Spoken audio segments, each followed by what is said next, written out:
Greetings everyone, and welcome to this very first session of Pixapalooza by the Future Group. Over the next week, we are looking forward to spending time with you all. We are going to be doing a deep delve into our virtual production solution, Pixatope, and show you the ins and outs of how this wonderful package can help improve your virtual production daily life. My name is Frank Daniel Moen-Vedvik. I'm a senior product specialist at the Future Group. I'm joined by Magnus Slottsven on the side, who will be running operations during this session and the next few sessions over the following week. Now, we hope everyone's doing quite well, and we regret missing seeing you all at NAB this year. But we are hoping that this proves to be a sufficient substitute to doing this in person. I've also probably had the chance to work with quite a few of you in person already over the last few years. And those of you who haven't seen or met already, I hope to see you in the near future. Keep in mind that since for some reason, most people seem to be online these days, streaming a large amount of video data, quality might suffer a bit. So we are going to be having multiple feeds up and running during these webinars. Let me just go ahead and get my last feed up and running here. So the webcam at my right-hand side is a converted SDI output feed from our render engine. It's going to be slightly more compressed, but the main purpose of that feed is to showcase sync, and it will be showcasing a smoother frame rate. The bigger screen is going to be my screen share, which is going to be stuttering a bit more, but will have a much higher resolution. You can, in the bottom right corner of any display, you can click to expand that display in order to see it full screen. So we are going to cover quite a lot of topics these following few days, but first I would like to do a proper introduction about myself. My name is Frank Daniel Moen-Vedvik. I am, as mentioned, a product specialist at the Future Group, and over the last few years I've been traveling all over the world, helping out on most productions where Pixatope has been used to great success all over the world.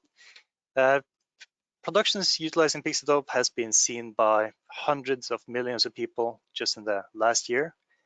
So it's a very stable, powerful utility used in all manners of broadcast and live events. I've also tend to do a lot of demos, which again is why I've had the chance to meet a lot of you in person, which is something I quite enjoy. Before we really get going on this first session of Pixapalooza, please keep in mind that you can ask questions at any point in time.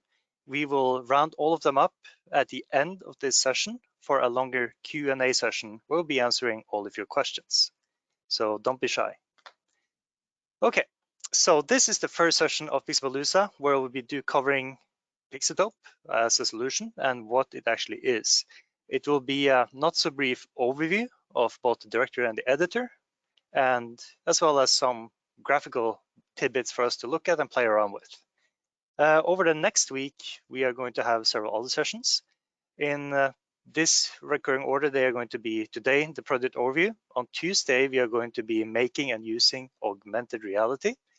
Then we're going to take it one step up on Wednesday, where we're going to be building and setting up virtual sets. The day after, on Thursday, we'll be looking at project controls. How do we interact with and operate our scenes in all sorts of different ways? On Friday, we'll round off the week with workflow, best practices for creating graphics, getting your graphics into Pixatope, and how you manage your graphics. Next week, on Monday and Tuesday, we'll be looking at lighting, performance, post-processing, and you, as well as studio setup, and how to use Pixatope from a broadcast perspective, which will be more aimed at the broadcast engineers among the viewing crowd, as well as those of you more interested in the technical hurdles of using Pixatope in day-to-day broadcast life. So what is Pixatope and what has Pixatope been used for? So we already seen Pixatope running here in the background. Pixatope is a virtual production solution that facilitates photorealistic, lightning-fast mixed reality. both AR and Virtual Studio and anywhere in between. The solution was officially launched roughly this time last year, just before NAB, and it has, of course, since then been used in live broadcast scenes by a lot of people. And just to name a few, it's been utilized in Super Bowl 2 years in a row. Pixeldope was used in Eurovision for a lot of AR graphics. Pixeldope was utilized in the League of Legends World Championship, as well as the latest qualifiers in Asia. We also utilized Pixeldope for the Red Bull Rampage event, which went live in Utah a few months ago, as well as the Baltimore Ravens project, which went live in Baltimore, which was the giant flying bird that I'm sure a few of you saw flying into the stadium, scaring the onlookers. So, Pixeldope is a mixed reality solution. But what we mean by that is, at its core, we take video and graphics and combine them in some way or fashion. Our solution is built on Unreal Engine 4. It handles pretty much all Visual Studio and AR scenarios. And it's not a plugin, but it's actually a full custom version of Unreal. If you actually here tab over to our Pixeldope editor, go out of live mode and full screen, this is hopefully an interface that is going to be very familiar to quite a few of you who have Unreal experience. It's retinted, but still very recognizable Unreal interface with a few new little additions, windows, and tabs tucked neatly in. We'll get back to this in a second. Before we dive too far into Pixeldope, let's take a little look at the studio setup we'll be using over the next week. So what we've done here is we have actually gone ahead and tweaked our home office, since nobody else are using it these days, into a veritable studio. So we have an AR studio, which is what we are currently looking at the side feed over here. We also have a green screen studio in the far end of our office, which we'll be using for the virtual sets throughout our different sessions. So you can see the rough structure over here. It's all fairly basic. The AR camera is a tripod using a mechanical Moses tracking system, whereas the green screen camera is utilizing an NCAM optical tracking system. Both of those are passing tracking data through their respective render engines into the render engine we are currently looking at, and I will just be bouncing between the cameras throughout this session. And then, of course, all of you are looking at the final output. So, without further ado, let's dive straight into Pixeldope.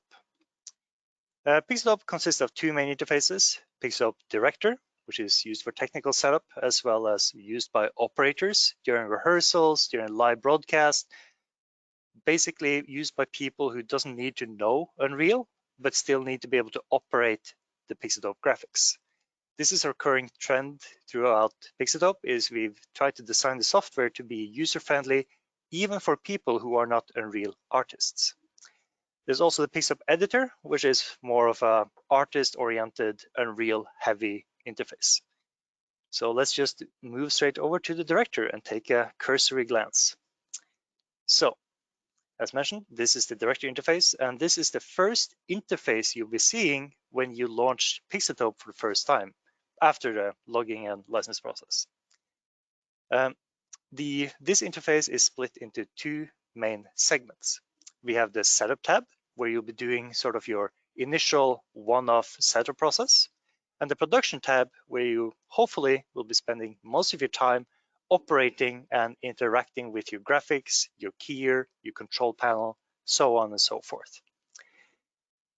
The setup tab is fairly self-explanatory, and it's been developed when we recognize the need of having a one-point stop for all your technical setup. One interface where you can set up your camera signals, you can set up your tracking, you can set up your projects, your signals, as in signal types, frequencies, genlock, instead of having to do this across multiple different devices. So from the top, we can see here all our projects. In this case, we only have the Pixelpalooza project with all its respective levels and control panels. Moving on down, we have a general setup, fairly straightforward. You add your projects. Whether these projects are Unreal projects or Pixeltope projects doesn't really matter.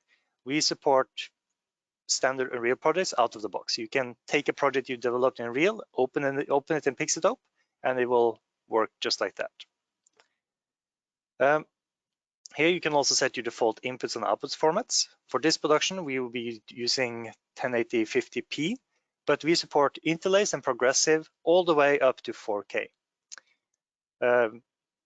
We can also choose a network adapter, but we've done a lot technical setup already. We are going to do a deep dive in this over the following days. So for now, let's stick with the cursory glance. From the network tab, we can see we have a few different services running.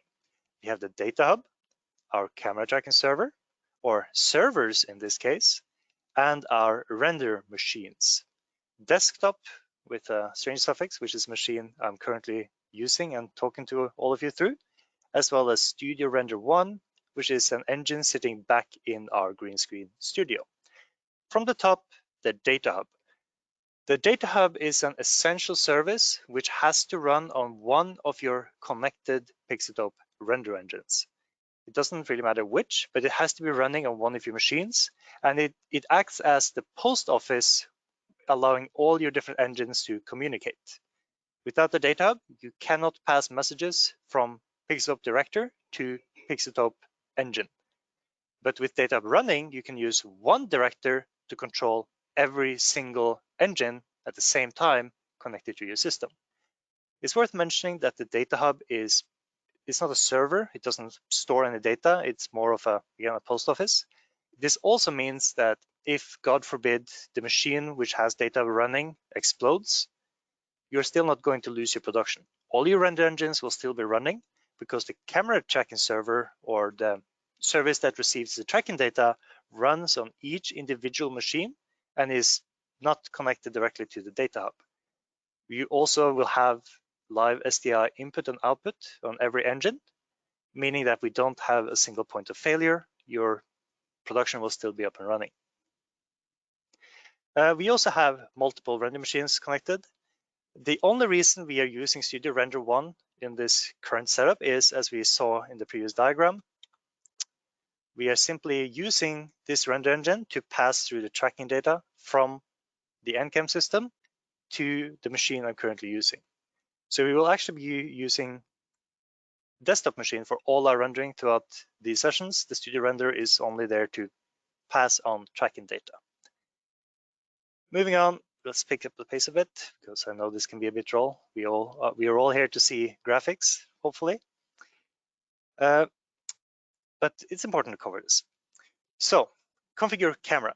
We can see here we already have configured two cameras, the Green Studio and the Bright In, or basically the Bright Side AR camera over on the side.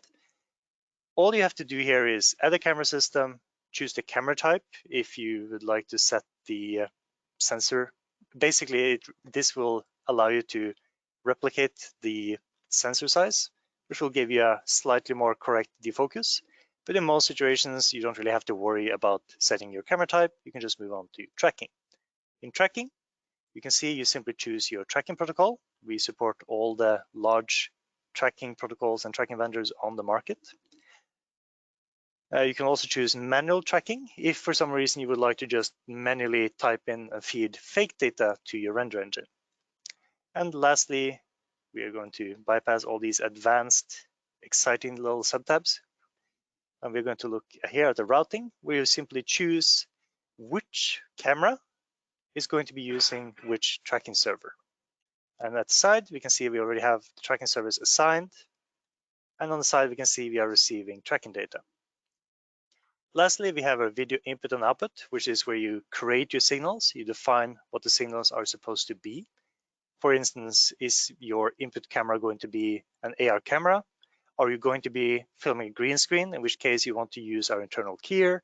Are you going to be filming a green screen, but you have some kind of insane in-house keyer, or maybe pre-keyed video material that you want to use, in which case you might want to feed in external fill and key.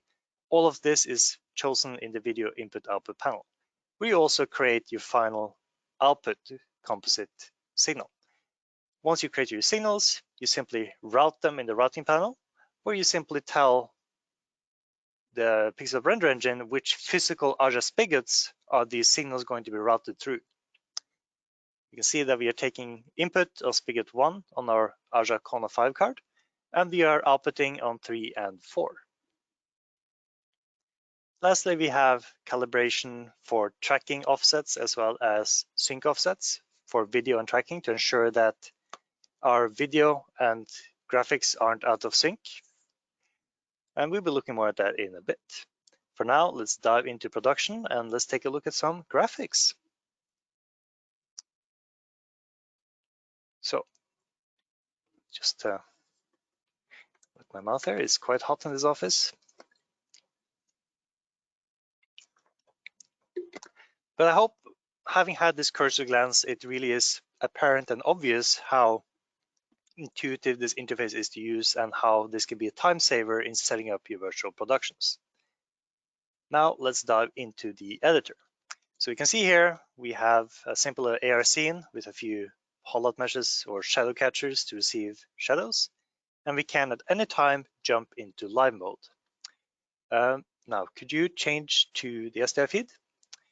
Notice that despite being in the editor, we also are able to, from the world settings, enable what we call ViewSwig. And as you can see over on this side, we are now actually outputting a real-time final composite from the render engine, despite not being live. So you can see here, I can actually jump in, I can start grabbing assets and actors in the editor. And as I move these around, you see this change reflected in real time in the final output. This means that using Pixel, you can potentially be live at all times, even as you're working as an artist.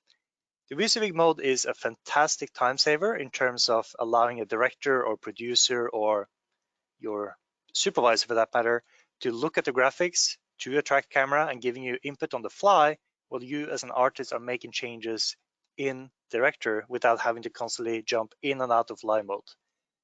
So we never have to build or compile or bake anything to go live, but we also don't have to go live to be live, if that makes sense.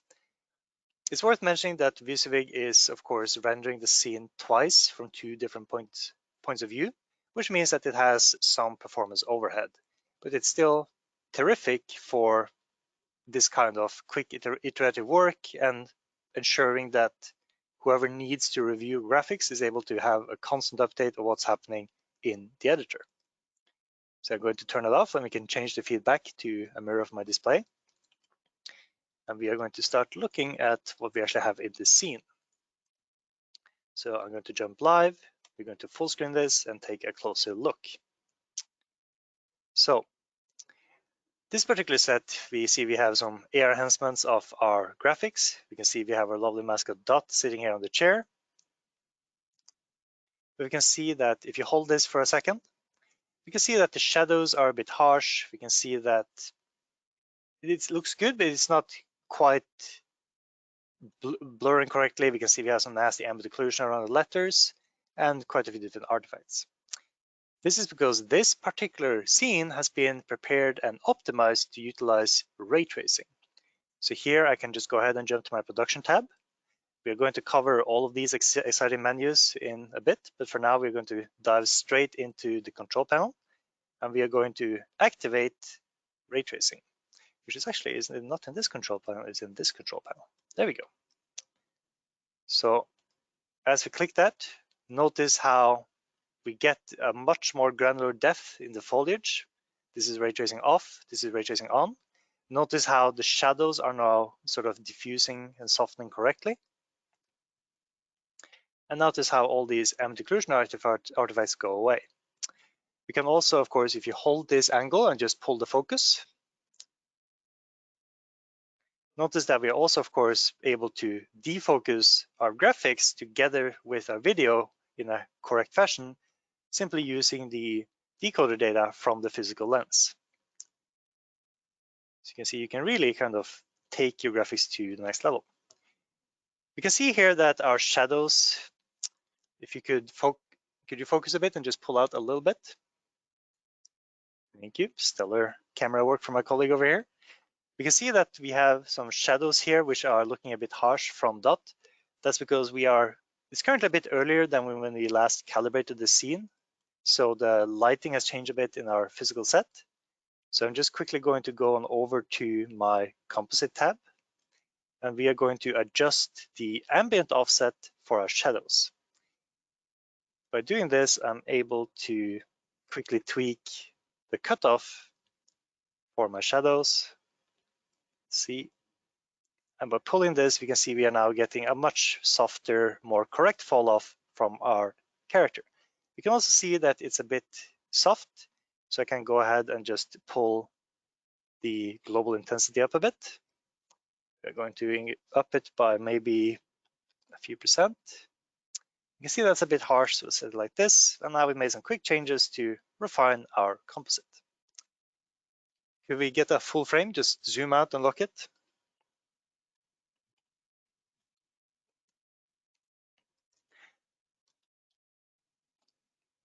And again, if you could change this to my live VisuVig output feed.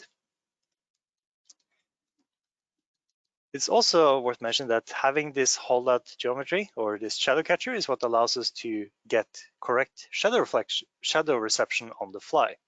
So if you pay close attention to the webcam feed on my side, you can see as I drag in a new piece of geometry, that's okay. And as I scale it and position it, notice that you can see the shadows on the ground updating in real time. Now I still have to fine tune them. I see the shadows get a bit hard as I pull it all the way in, but that would be trivial to do. So you can see we are actually casting correct shadows from a physical light source, which of course is because we've measured out where the light source is and we replicated it in Pixeltope, as you can see here.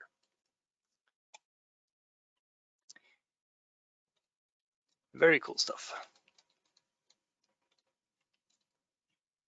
Now, before we keep pushing forwards, let's take a cursory glance at how does Pixeltope differ from Unreal. As we all know, Unreal Engine 4 is an incredibly versatile, powerful, and flexible real-time engine, allowing you to do more or less everything. You can do incredibly efficient gameplay graphics as well as photoreal ray trace graphics. It's traditionally used in games, but is recently being used more and more in the broadcast and VFX sphere as well, thanks to heavy initiative and a push from, of course, companies like us, but also from APAC themselves. So what Unreal Engine 4 gives us is a plethora of incredibly powerful tools, which allows us to quickly generate and utilize all sorts of dynamic photorealistic content. What Pixeltope does as a product is build upon this solid foundation laid by APAC and supplement it with our own suite of custom tools and render pipeline adjustments, as well as streamlining the process of integrating Unreal into a broadcast-ready production environment. So a broadcast-ready production tool. Some of the tools that we have created to build upon Unreal Engine include, but are not limited to, our completely custom video input-output pipeline, our custom render pipeline with a strong focus on very efficient performant compositing, which we have spent years perfecting, our user-friendly one-stop setup interface in Director, which we already had a cursory glance at, as well as other functionality that makes Pixeltope easier to use both for Unreal and non-Unreal users. In short, Pixeltope is what you would call a turnkey solution. It's allowing us to harness the raw power of Unreal to a user experience and thorough integration that matches broadcast customers' needs and expectations. That was a bit of a mouthful. So, in short, Pixeltope is easy to learn, easy to use. There's little proprietary knowledge necessary, which we'll be getting to right now. And there's massive amounts of learning material available, both through our platform, but also through all sorts of open online Unreal training material, not just limited to, but also including the Unreal documentation, as well as APAC's own online video courses for Unreal. So let's take a glance at how the editor differs from Unreal from the point of view of an Unreal user. Let's, while we do that, let's jump into different graphics, so different scenes, so we have something else to rest our eyes on for a second. So I'm going to go ahead and just shut this down because we are now going to jump into a virtual set. So in order to do that, I actually have to change my camera, and that is easily done by jumping to our setup panel in Director. I will shuffle on down to routing. So as we very briefly touched on earlier under tracking is, as you can see, actually connected to a camera system, which means that if I change the camera system, I change the tracking. So in short, all I have to do is remove Bright-In, which is our AR camera. Then I'm going to go ahead and add the green screen studio camera instead, which is using our internal keyer. We're going to ensure it's using SDI input 2. Thank you, that was a very useful reminder. And we are going to go ahead and jump back into a live scene. Now we are going to be looking at some rather heavy scenes right now, which hasn't been optimized for ray tracing.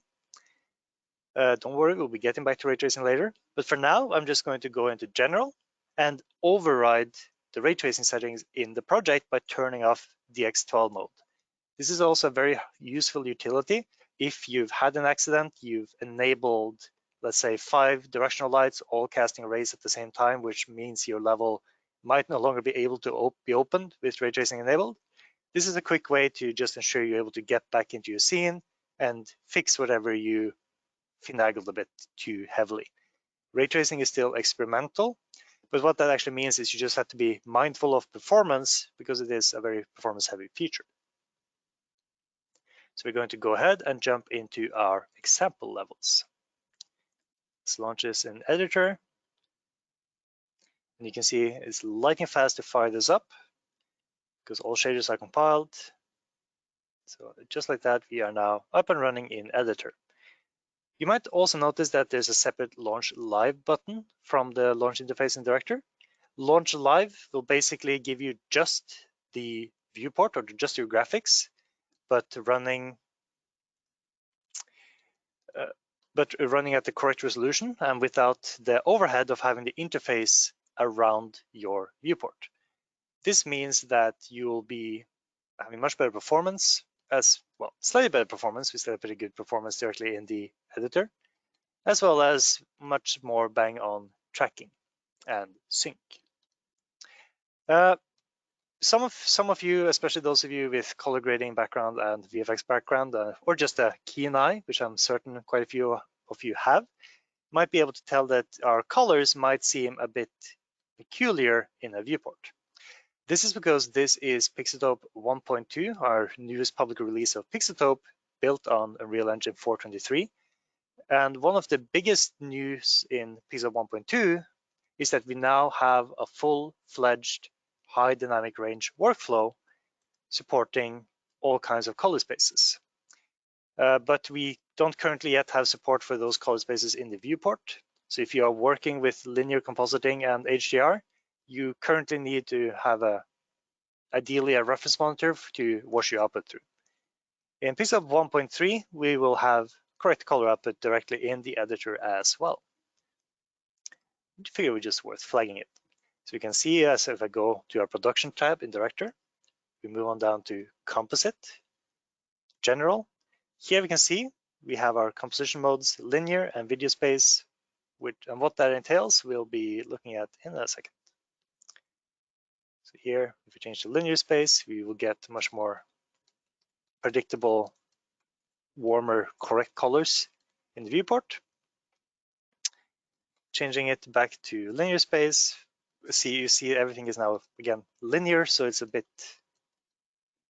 tinted, but the output will still look correct. And this will allow us to blend things like blooms or burned out colors or utilize HDR captures in a much better physically correct way. So let's go ahead and jump into Preview Live. Here we can see our lovely patient talent waiting center stage. And this set, let's decouple from a track and take a look. This set is an example of sort of a typical traditional virtual set. What I just did is I hit F10 on my keyboard to decouple from my tracking data, allowing me to just fly and look around in the scene, even though I'm currently live. You can see that this looks pretty good. This is currently not using ray tracing, but simply screen space reflections and planar reflections up on the talent position. But we can probably tint this and make it look slightly snappier. We see we have some lights up here, which I don't quite fancy. So we can, jumping back into our composite tab or our production tab, we can go one step down to effects, where an operator can change any post-process effects within Pixeldope on the fly. So I'm just here going to quickly ensure that bloom is enabled. We can choose whether we want standard bloom or convolution-based bloom. I'm a huge fan of convolution-based bloom, but it's worth mentioning it's also very performance-heavy, utilizing a fast Fourier transform, which is an exponential cost post-process effect. And we can, of course, dial that in just to get just a smidge of a kernel up here.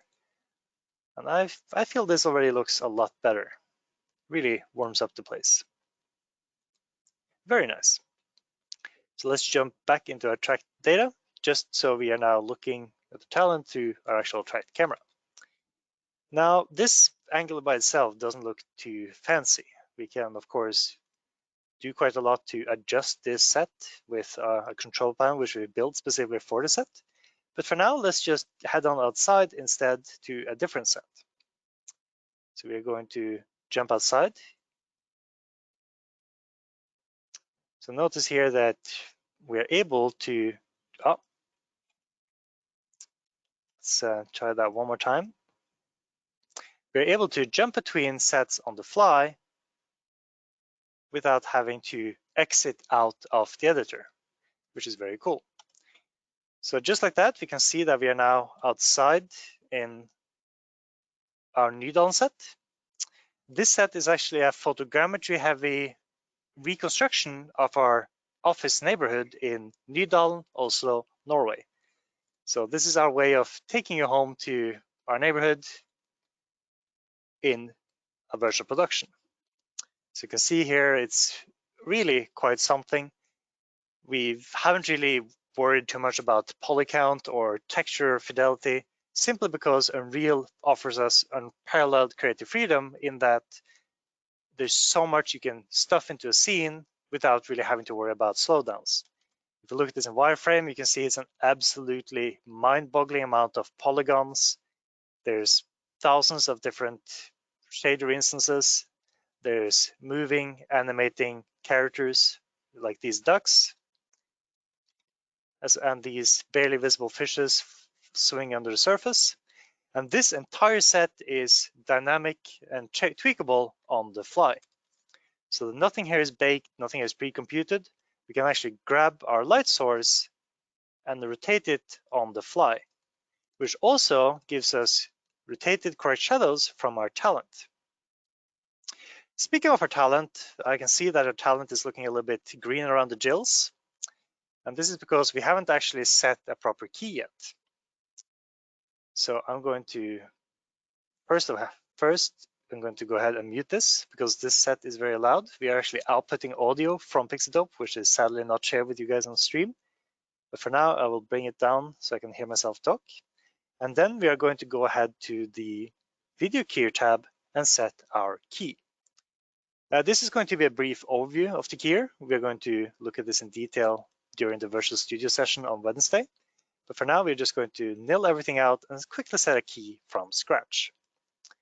So I'm going to override my SDI signal with the keying signal. And this is kind of our starting point. I'm going to hit initialize key.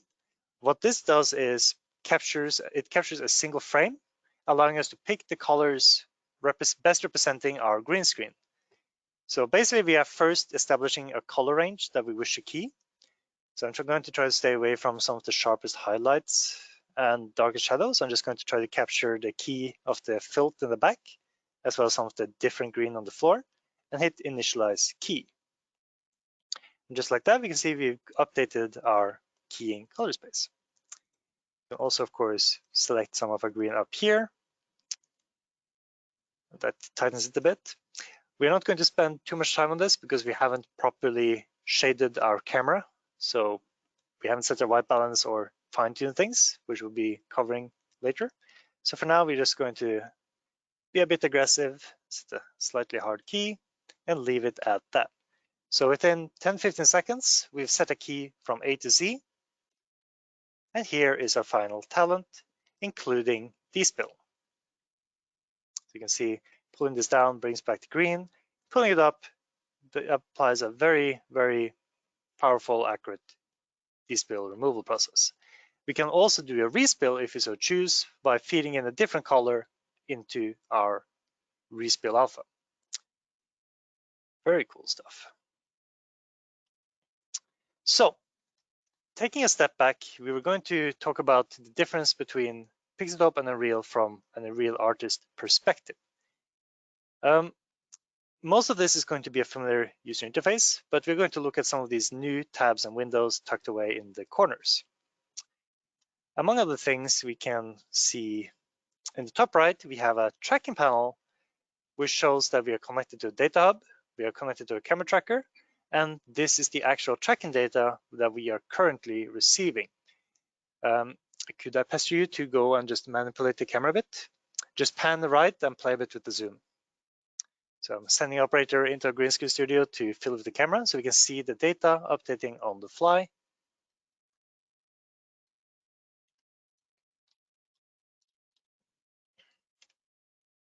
So as you can see, as our camera operator is running in there, we're now able to see, of course, the tracking update, but also in the top right, we can see the data updating. Moving on, directly below that, we have an adjustment panel. The purpose of the adjustment panel is to show that we have adjustments present. And then, of course, the logical question to follow that up with is, what is an adjustment? Now, pretty much everything you do in the production tab, especially in the adjust and adjust section, are adjustments. Before we talk too much about what those are, let's look at an example of adjustment. Let's say that this bridge element is too big. In that case, an operator might want to, let's bring out this rain and get in a weather effect, which is slightly easier on the eyes. Again, using control panel. There we go. So an operator might realize as you're live that this bridge is either maybe not supposed to be there, maybe it's too big, maybe it needs to be moved. And the operator can then jump into the adjust object panel and grab everything in the scene on the fly. Again, since we are a full custom build of Unreal, we have complete access of everything happening in our scene on the fly.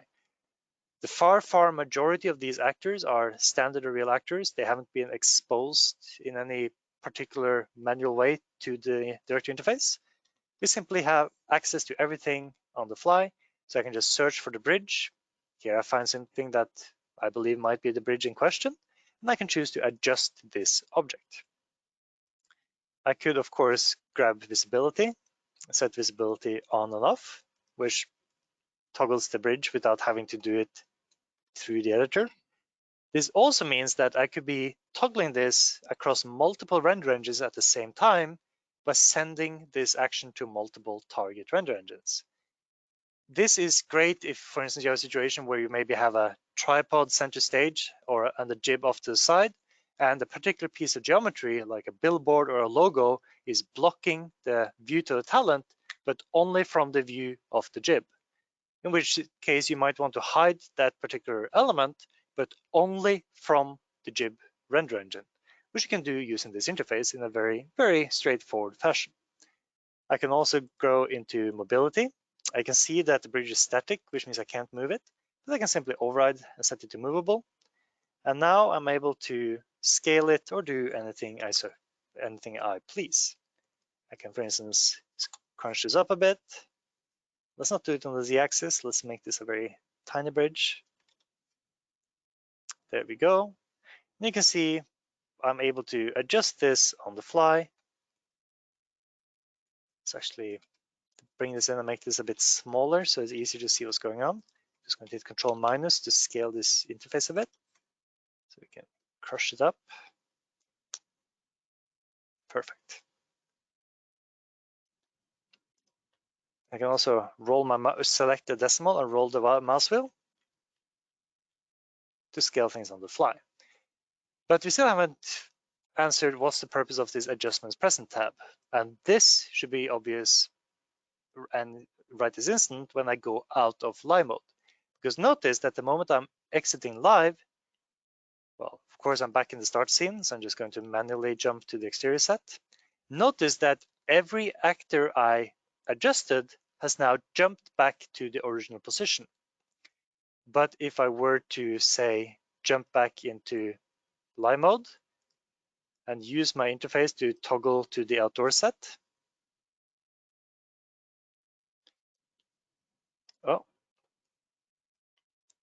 then I should be seeing the bridge jump back to the adjustment it just had. Now, it's worth mentioning that this is not behaving as intended here because we are using streaming levels. So let's go ahead and remove these adjustments, jump back to our AR scene, and let's do this one more time with feeling. So again, we have a cube. That's okay. I'm going to save the scene by making it writable. This cube is going to be called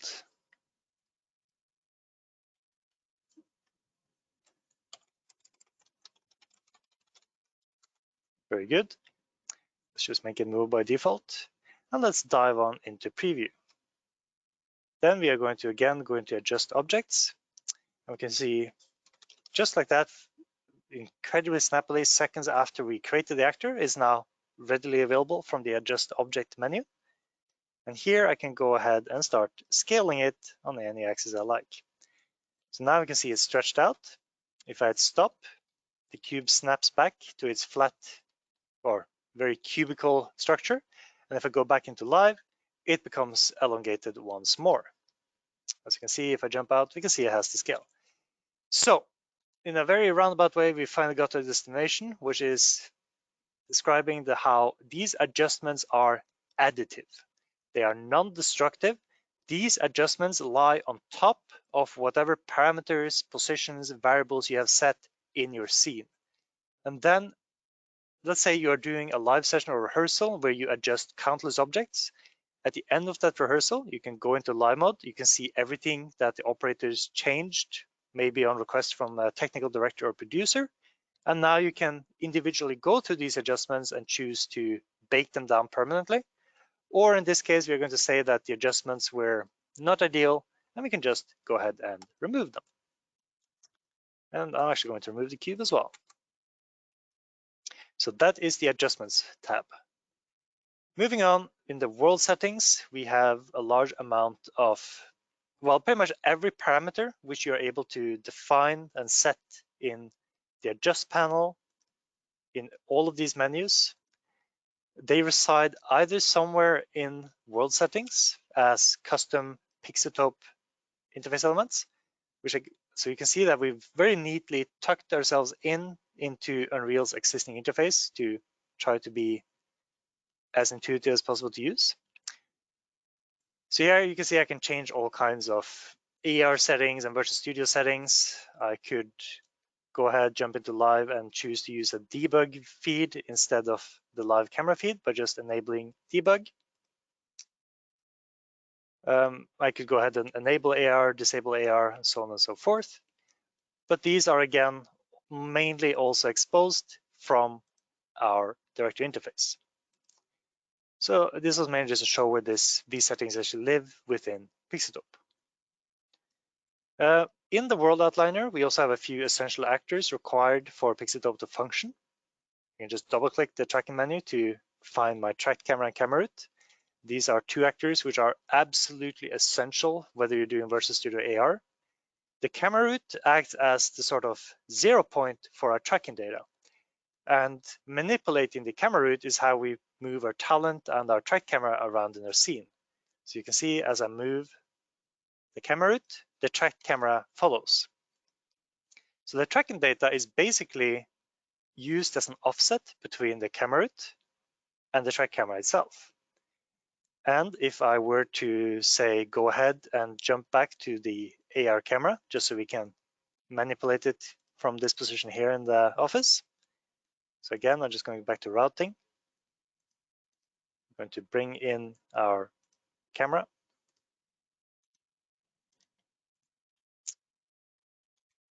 There we go. Could I pass you to wiggle the camera a bit?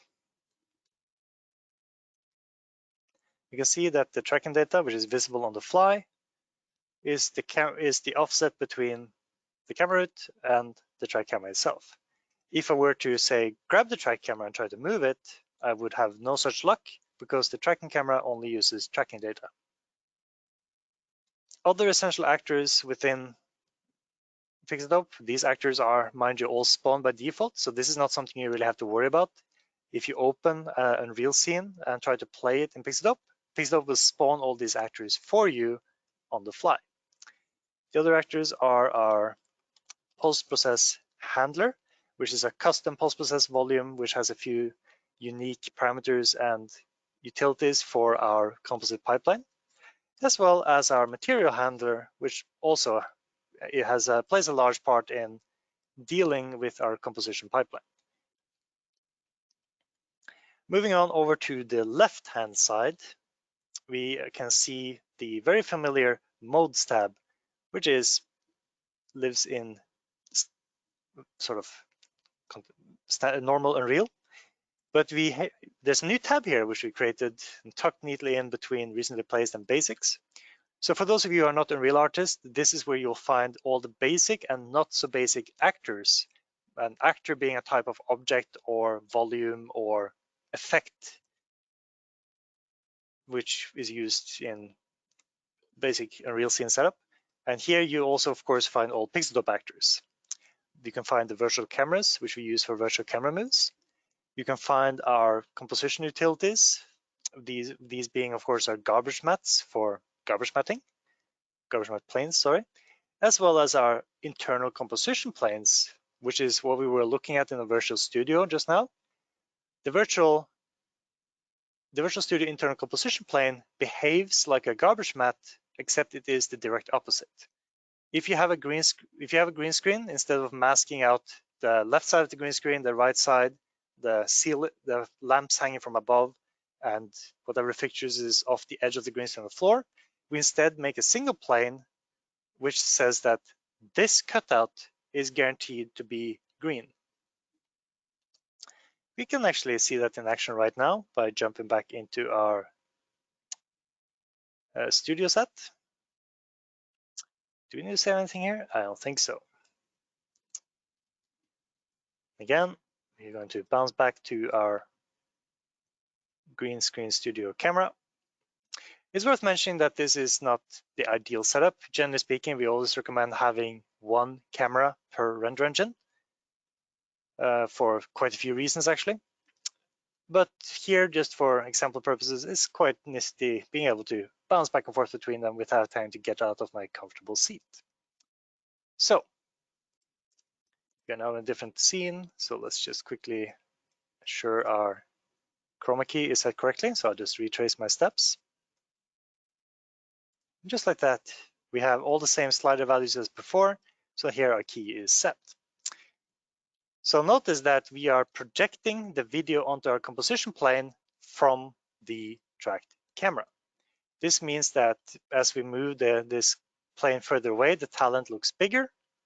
As we move closer, the talent looks smaller. And the main purpose of the comp plane is to put it the same distance away from the tracked camera as the physical talent is from the physical camera to ensure you have a correct size. Even if you were to move the camera around your talent, the projection will still be from the point of view of the tracked camera. So the talent will always look correct. So here we're showcasing an internal composition plane, but it's also worth mentioning that this could be any kind of geometric shape, not just a plane. There are situations where you might want to use a cylindrical shape. You might want to have a shape that rotates with the camera.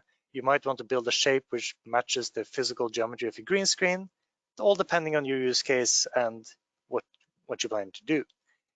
Just using a standard plane is a great way of quickly getting a talent in there at the correct depth and getting correct reflections and shadows from said talent. And here we can see as we scale this up, we are seeing the edges of the green screen. And simply by squishing a composite plane down, we're able to very, very quickly mask out the only position relevant to our talent. I'm going to tuck it to the ground. I'm going to set the pivot to the bottom, just to make sure it's not too tall. And you can see we're seeing what I believe is a piece of the lamp over at the side. So I'm going to go ahead and be a bit more aggressive in our comp plane crop. And there we go, we now properly cut in our talent. Let's actually go ahead and save this.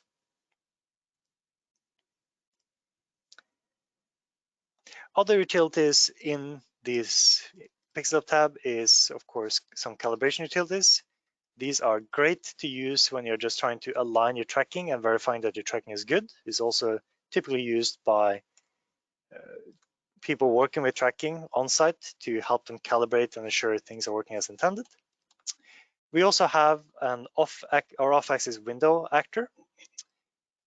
This is used neither for typical Visual Studio or AR, but actually for sort of virtual set extensions through physical displays or monitors. We actually have an example of off-axis camera projection in action here. Just take a quick glance. So what off-axis camera projection means is that it's similar to using a virtual set, but we define a window which we will be looking through into a virtual graphics. This final output is then being rendered, well, we render our graphics in Pixeltope, we output it to a physical display. This could be a TV, a video wall, like a LED wall, it could be a projector, it could be any kind of display unit, allowing you to get this sort of portal effect into a virtual set extension. This is great, for instance, if you want to have a virtual background behind your talent, but you don't want to use a green screen, in which case you could use a video wall instead.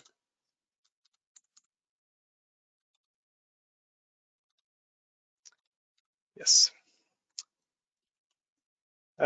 Last thing we need to cover before we move on to Pixeltope in production is the optimization tab. Actually, no, that we skipped something. We skipped our 3D text mesh. The 3D text mesh is an in-house built 3D text plugin. It is a very nifty little utility. It supports any font. You simply drag and drop your font into Pixeltope. You choose it from the font dropdown, and you're off to the races. It also supports Arabic fonts, Hebraic fonts, left to right, right to left, up to down. Doesn't really matter. It should all work out of the box.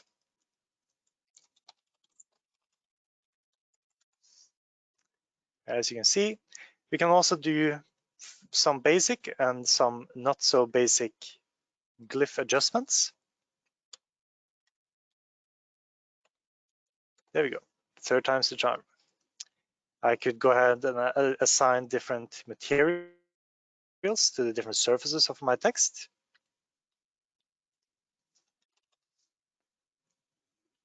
As such, let's see, let's actually find a emissive material. There we go. Probably not the one we want.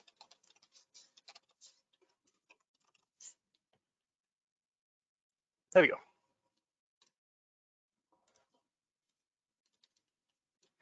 And we can also do things like add bevels and extrusions and do anything we like to offset the look of our 3D text. Like so, we can make it flatter. We can give it a chunky bevel. And some of you might already have seen this 3D text in action as it was used in Super Bowl 2 months ago for the 6 or 7 minute long all-time team tribute graphic, which was done by our good friends over at the Famous Group. So that was a 3D text, and we are now ready to move on to optimization. This tab has been built by us as we realized one of the most essential things in a virtual production is going to be your performance. Depending on the target frame rate of your production, you are going to have a budget or of how many milliseconds you can use to render a single frame. And this is a good way to visualize what your current frame rate is. So you can see here, I am currently ticking comfortably along at about 50 FPS while also screen sharing and running with the interface open. I can also visualize this as a graph. And we can see that we are running at a pretty rock steady frame rate. Being in the directory, things like William and Mouse is going to make this jitter a bit. That's just Unreal for you. But all in all, this is a good way to just visualize how is the performance doing and where does our performance get bad. For instance, if I were to go in and re-enable convolution-based bloom, which we looked briefly at earlier, I can go back to composite, 3D, I can go to effects, graphics, and enable bloom. Set this to convolution. We can see we're actually still more or less hitting our target frame rate.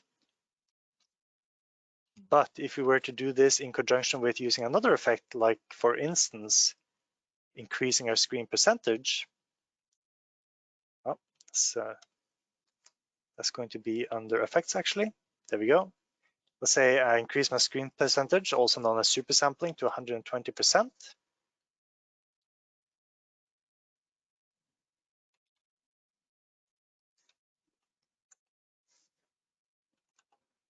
So we are actually running an RTX 2080 Super in this machine. So I'm actually having a bit of a hard time bottlenecking it. Not sure if we go aggressive enough, we will be able to actually give this machine some issues. There we go. So now that we're finally rendering at what is effectively a 4K resolution, we are finally seeing that our performance is taking a hit. And we can also see it in the top right. And then we can also use utilities to see exactly what's happening in different render threads. We can see what's happening in the render time for a single frame, which might be useful here because we can clearly see using unit that we are bottlenecked by our draw thread and our GPU. And we can also go ahead and bring up a GPU visualizer to see what's happening in any given frame. Here we can see that post-processing is eating 7.4 milliseconds, plane reflections is eating 5.2 milliseconds. We basically get a complete breakdown of everything happening in our scene and where our performance is going away. Now, running at 50, like if you're running a typical 59, 94, or 60 FPS production, your budget is going to be 16.6 milliseconds per frame, which we are of course currently not hitting. If I were to go back in and dial my super sampling back down to say 100, you're now back running at a comfortable 20 milliseconds, which is correct for this 50 frames per second production. And lastly, we have the IO preview window where you can preview your inputs and outputs. Very useful if you're working as an artist and you don't have access to a reference monitor or a live output feed. Simply clicking these will allow you to see your input SDIs. This is my despilled video feed.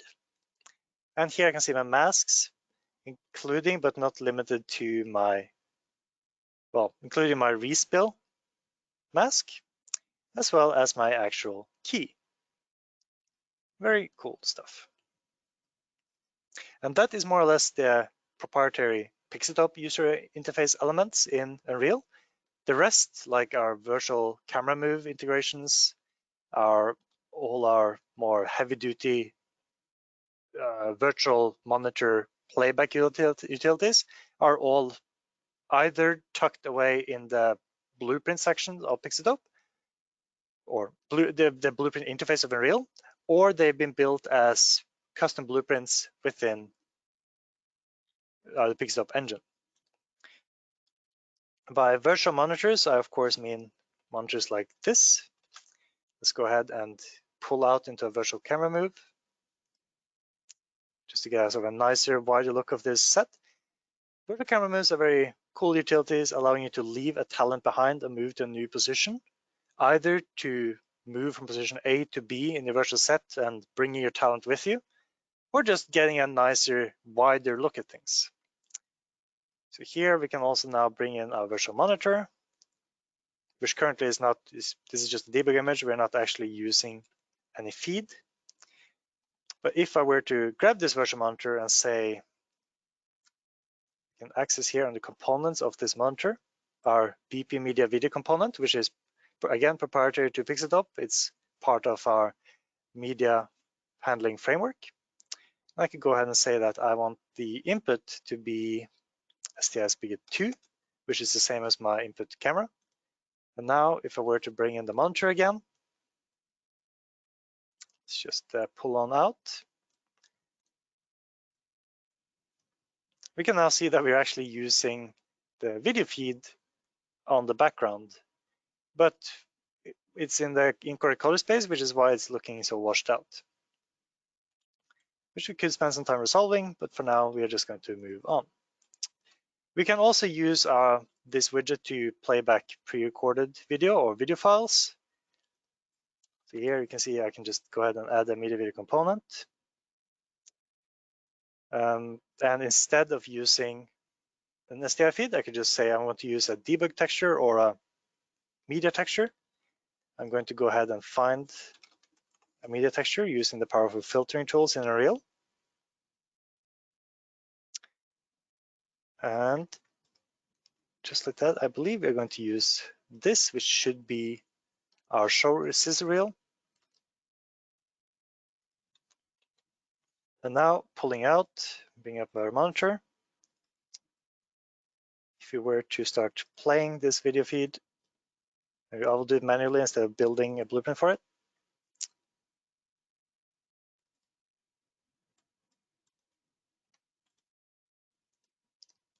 See. Oh, actually set this to be using the wrong material index. So it's actually playing the video on the thin metal frame instead of the big screen. That is easily changed by changing the material index down here. So now, one last time with feeling, we can pull on out. We can bring in our virtual monitor. Then we can start playing our reel.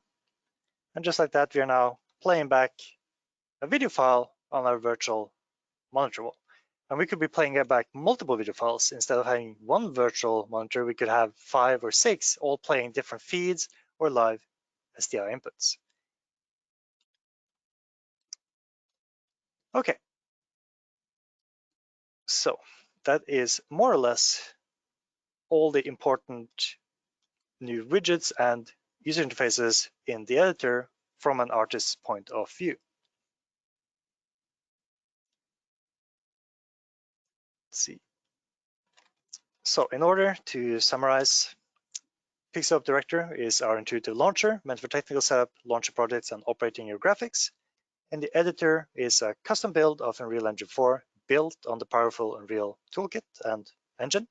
Easy to learn, easy to use, very little onboarding process. If you know Unreal, you can be productive in Pixel from day one. If you don't know Unreal, then it's very easy to learn. Which again ties into the fact that there's little proprietary knowledge necessary, which means you can focus on the real side of things and focus on the creative process. And lastly, there, as mentioned earlier, there's massive amounts of learning material available all over the internet. We'll be covering some of the more popular sources at the end of this session.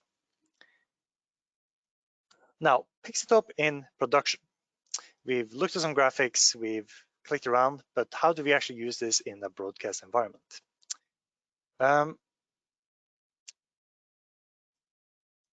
This is a typical use case of Pixeltop, but there's countless configurations you can set up and use Pixeltop in. Pixeltop is flexible. You can use multiple renderer setups, single render setups. You can have master-slave setups, or allowing each Pixeltop engine to be controlled by each connected Pixeltop director. There's also no limit to what you can be feeding into Pixeltop. A typical use case is like laid out here. You might want to have some kind of tracking data, of course, as well as a video feed over STI. If let's say you're doing some kind of virtual character production, then you might want to be feeding in motion capture data through some third-party plugin. You might want to be playing back video files like we just saw on virtual monitors, which then could be file-based or stream-based over wide area network, or even STI-based through direct feeds. So you can see here, if I were to go to setup, scale this up a bit, go to route video IO, I could choose to add a media input as a dedicated media input, and route that to a separate spigot and use that in a virtual monitor. Useful if, for instance, you're doing some kind of interview around the horn style where you want your talent in the virtual studio to be able to talk with another person on the virtual screen. There's, of course, also different ways you can interact with Pixelop. We've looked at the Pixelop control panel, but there's other ways you can control Pixelop as well. We have a very powerful API, which is heavily based on Google's protobuf mechanism. Protobuf is similar to XML, except it's faster, more compact, and more efficient in every way, more or less. Using this API, you'll be able to, for instance, connect Pixelop through two external control devices. You could connect it to live data streams like weather data, which can be piped in to control weather effects within Pixelop, which we actually will be looking at during the session on Thursday. We can be connecting Pixelop to other control interfaces from other virtual production suites. Or we could be feeding in sensor data, Twitter feeds, YouTube feeds. The sky's the limit, really. We also have SDK for compiling your own plugins, allowing you to take any plugin you built either for Unreal or you're using Unreal and compile it to work in Pixelop.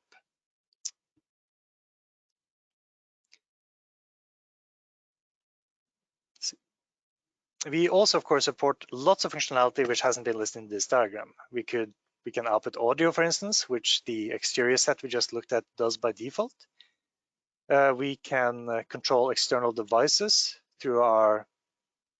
either through our API or by using different plugins. For instance, using a plugin for DMX to allow Pixelop to control physical spotlights in your studio as virtual lights change. We can also trigger graphics within Pixelop based on timecode and so on and so forth. The sky really is the limit.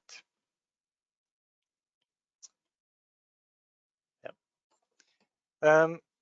We briefly mentioned that we have an SDK for Pixelop, which again is necessary to compile third-party plugins to work in Pixelop, but that's a very painless, easy process to run through. As for other integrations and other functionality in Unreal, something that's very important for us is that we try to build on top of Unreal. We strive not to degrade native Unreal performance. We don't want to remove functionality that works in Unreal. Generally speaking, anything you can do in Unreal, you should be able to do in Pixelop. If you want to do a VR production, you can do that in Pixelop. We've done several VR productions in the past. If you're wanting to import your vanilla Unreal projects, you could do that out of the box, assuming, of course, they're not reliant on third-party plugins, in which case those plugins need to be compiled for Pixelop. If you want to do mocap, which we've helped out on quite a few mocap productions in the past, you can do this as well. We've used several animation solvers in different mocap systems in the past, and there was really no extra overhead or complications in doing so. For instance, we worked with the Cubic motion face solver, as well as the Xsense motion capture suite, just to name a few examples.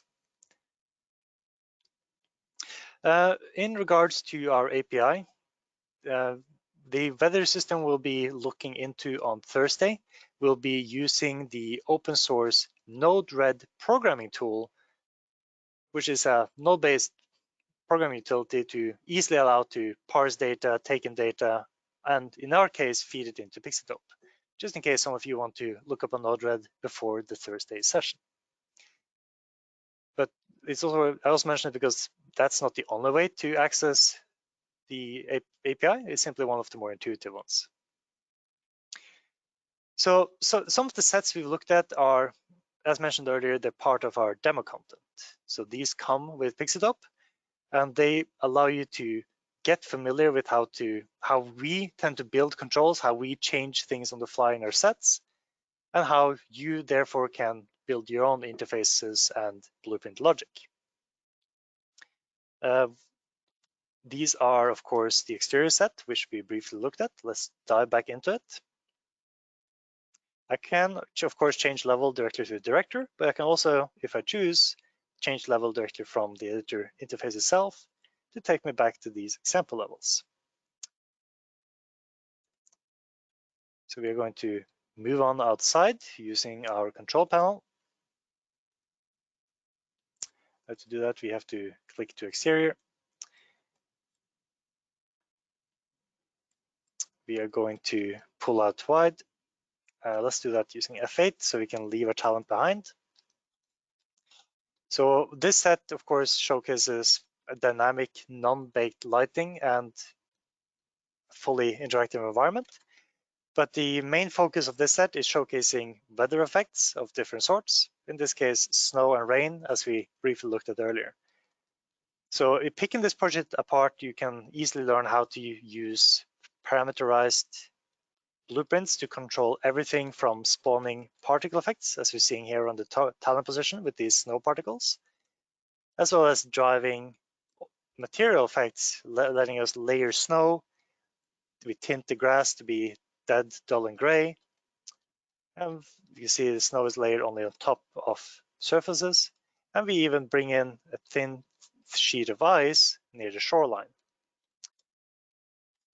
Inversely, using our rain effect, we completely change the overall look and feel of our set. We dim the sky, spawn rain particles, and make everything slick, shiny, and wet. And we have this detail level, which hopefully will serve as a motivator to show that there's really no limit to what you can do as long as you have the technical and creative know-how and skill set. In many ways, that is one of Pixeldope's biggest value proposals: complete unlimited creative freedom. On the other hand, we have the studio set. Now, before we dig into the studio set, we are just going to go ahead and re-enable ray tracing. So that is going to be from the Setup tab, General, Enable DX12 mode to allow us to dive back into the studio set. Let's actually launch this in live mode, just so we get that extra little smidge of performance on this computer. So as you can see, I will no longer have access to the interface. So we'll simply have to either manually decouple the camera or operate the camera instead. In this particular case, I will be jumping into the Pixel Studio control panel. Let's do a pull out.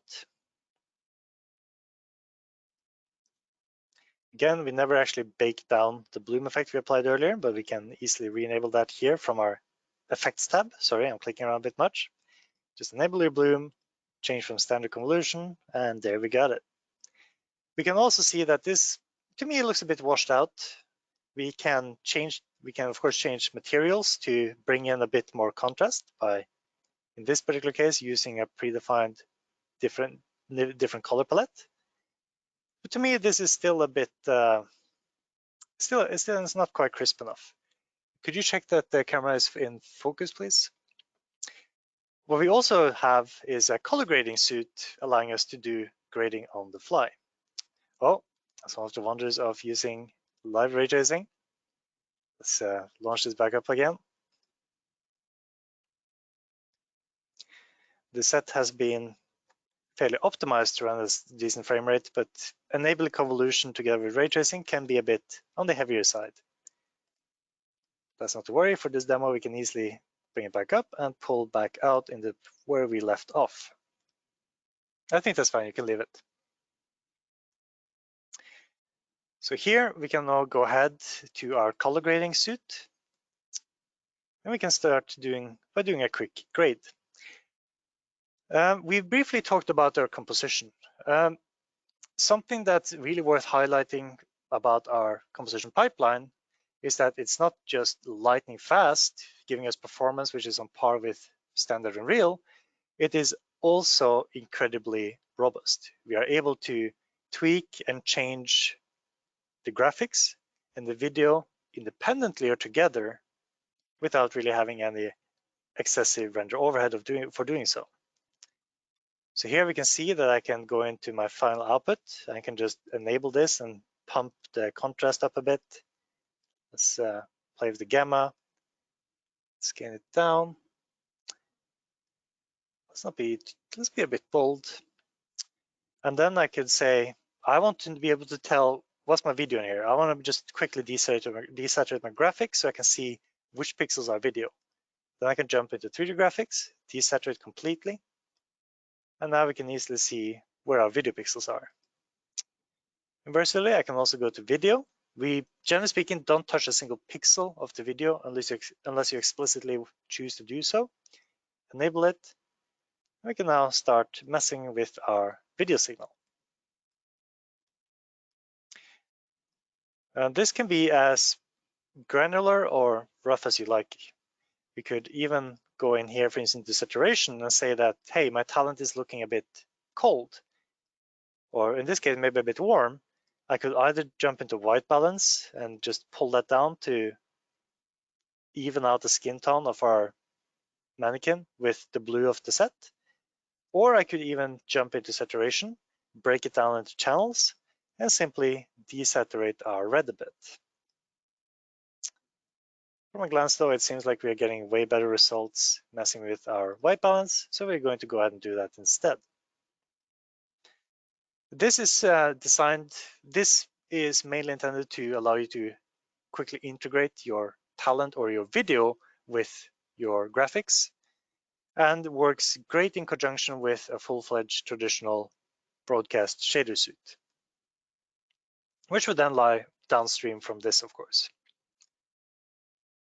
Now, we've talked a lot about ray tracing, but this set is really a good time and a place to drive home what ray tracing actually entails. So we're going to pull back in and we are going to decouple our tracked camera. Now, the reason I keep getting these messages that we can't see the control panel is because I don't have the control panels checked out through our revision control software. Just because I'm tired of seeing these pop-ups, I would just quickly open Perforce, which is our revision control solution of choice. I'm going to go down to the control panels which are saved with the project itself. I'm just going to quickly check them out to stop having those annoying pop-ups. There we go. We'll be covering revision control and different revision control suites on Friday, I believe, but this is just a cursory glance at what we use to manage our assets. So now since I'm going to be pulling out and flying manually, the tracking data will not match my talent. So I can simply jump to composite, go to plane specific, grab my composition plane, and here I can visualize it, I can scale it, move it, crush it below ground. Or actually, instead I probably just want to use a control panel button already made, a little widget to hide the composite plane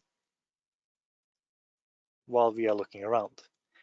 Except I realized this widget was set up for a different scene, so I will just hide the composite plane manually. There's quite a few different ways to skin a cat. It's very, very easy to do the same thing in multiple different ways using Director. So here I'm going to grab my composition plane. We are just going to go ahead and set the visibility to off. There we go. So now I can fly around manually and get a better look at what's going on. I'm not quite satisfied with the field of view, so I'm actually going to use pop-up console just to quickly manually override the tracked field of view, so it's easy to kind of see the set. So this is with ray tracing off. Bringing up our control panel, we're going to go ahead into our studio setup and we're going to enable ray tracing. And this is really night and day. Notice that where before things were looking a bit gamey, there was no real reflections of these side panels on the ground. These metal bars on the wall are not really interacting properly with this red carpet, and these high intensity, high heat highlights on the wall is not being reflected on the floor. Using ray tracing, we now actually get surfaces interacting in a nice way with each other. Ray tracing on, ray tracing off. I will just keep hitting this off screen so you can see the difference. Ray tracing on and ray tracing off. Notice again, just how these metal bars pick up the heat from this carpet. It really just brings things to the next level. We also start getting more correct ambient occlusion and occlusion in general. So these triangles up here get more correct shading as they're high up and they're not really directly lit. Up on the stage center here, we're actually, by default, we're using a planar reflection actor. For those of you not familiar with those, they are a standard way in a reel of doing reflections, which means that you generate a plane on a floor, generally speaking, or a mirror or a surface of water, and it will take your scene, flip it, and render it across this as a mirror, which is great for very highly accurate reflections, but it can be a bit too sharp, a bit too crass, as well as being a bit expensive. Not that ray tracing isn't expensive, but it's an alternative. So you can see here we have some of these planar reflection highlights, which are way too sharp of these lights up here. And then we have these spotlights, which are way too soft in conjunction. Enabling ray tracing gives that same correct softening to these spotlights up here, and it just makes all our reflections look a lot nicer. Same with this sort of dark chrome shiny metal. With ray tracing, you get much nicer color accurate reflections because the reflections are picking up the color of the surface they're bouncing off. And with ray tracing off, you can see these reflections are way too bright and again, a bit gamey in look and feel.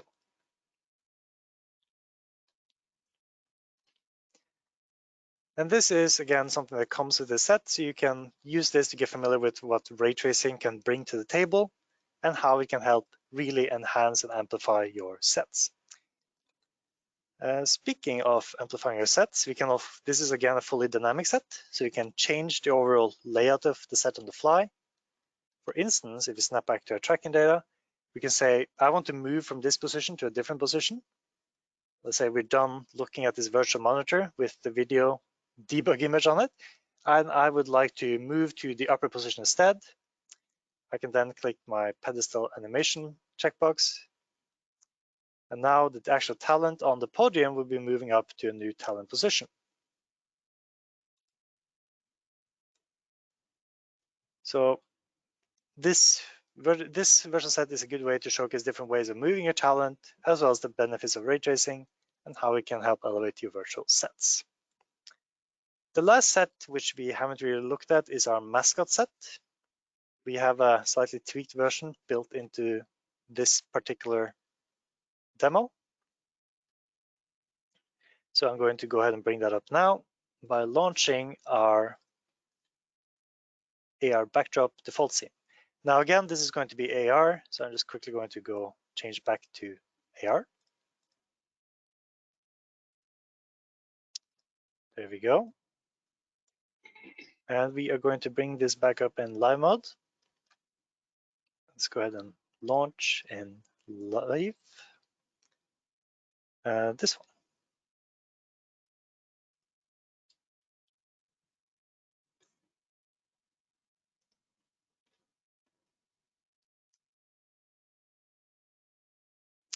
And so in short, our AR mascot scene is mainly designed to showcase how you can bring in a virtual character, how you set this up in AR, and how you can interact with the character. So you can see here by going to my production tab, we are going to bring in a clone of a dot here, dot being our mascot. So let's just hit the enter button. So here it comes on the side. That shadow was a bit rough and aggressive because we didn't have ray tracing enabled. So let's go ahead and turn that on. There we go. And here we have an example of just how you can control a virtual character with a control panel. In the project, there's also a very in-depth blueprint, an animation blueprint, showing how all these animations tie together and how they work and function.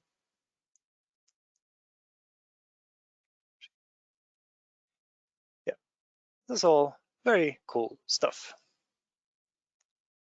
Again, I have convolution up and running, so it's a bit too much on the aggressive side. But let's bring this back up in editor. and we are just about ready to move on. So these are our different example sets.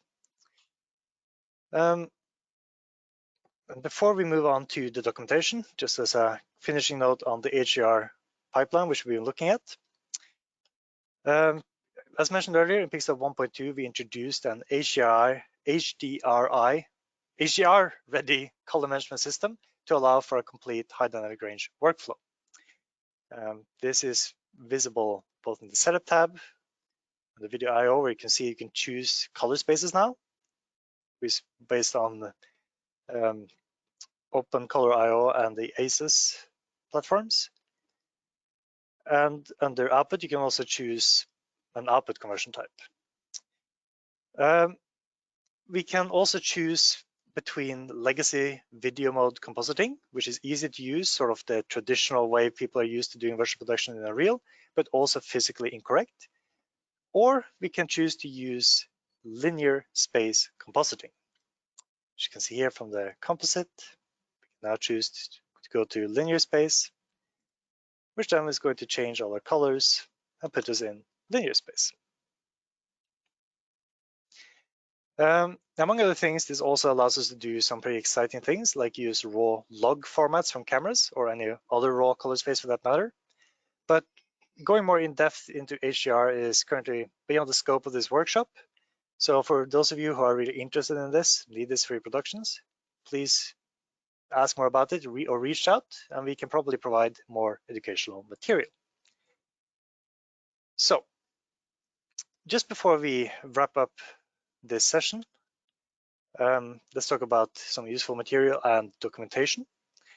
If you, which some of you probably have, possibly most of you, have evaluation licenses, here are some useful material to just get you started. You can, of course, grab the Pixeldoc installer if you have a user from Pixeldoc TFG Cloud. This is also where you can download all the example projects that we just looked at. You can also find our documentation on docs.pixeldoc.com, which is a very in-depth amount of Pixeldoc specific topics and to-dos and don'ts. You can also find the documentation in the director under the documentation tab or the frequently asked questions tab. Keep in mind that this documentation tab is offline, so it might not be up to date, but you always have it available. Or you can just go directly to our online documentation by clicking open in browser, which brings you to our online documentation, which has a lot of step-by-step guides as well as access to video tutorials. Other useful material is the Unreal documentation, which you can find at docs.unrealengine.com, which covers every technical aspect of native Unreal, as well as the Unreal video tutorials, which is they are a great place to get started with Unreal if you don't really know Unreal or are looking to brush up on a particular subject, which can be grabbed from unrealengine.com/online learning, /online learning-courses. There's, of course, countless other sources of Unreal specific material as well. It's worth mentioning that the Pixel documentation doesn't really cover plain Unreal specific subjects, just because there's so many other places to get this information and learn Unreal. So our focus is always going to be on how to do things which are specific for Pixeldoc. So on that note, we are going to take a short 5-minute break. So please, again, get in your questions so we can answer them. We will be getting to them in 5 minutes just to make sure that all of you have time to think for a bit, ensure you've asked all the questions you want to ask, and then we will answer them in plenum before we wrap up today's session. So it's currently 10:30, so we will be reconvening at 10:35. Until then.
And we are back.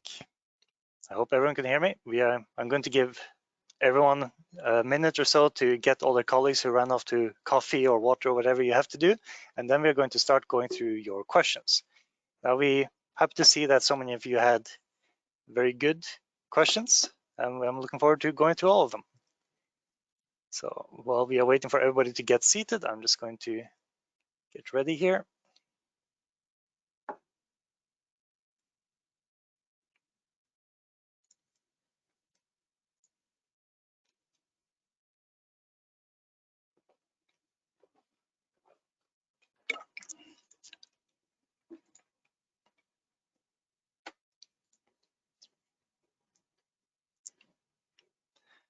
Okay, so I hope all of you are back and you can hear me.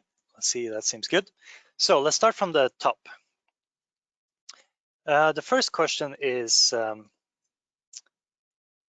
let's see. I'm not sure if I'm seeing the full question here. I believe, I'm sorry if I misinterpreted this, but oh yeah, I'll scroll down, there we go.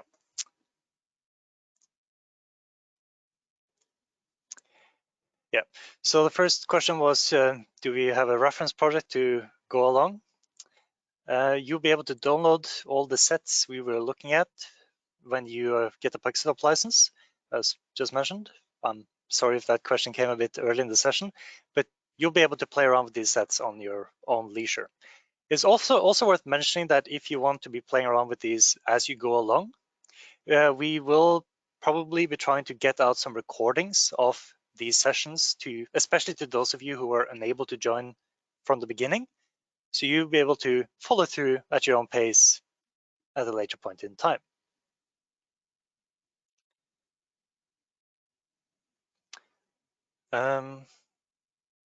Yes. Next question. It's actually a collection of questions.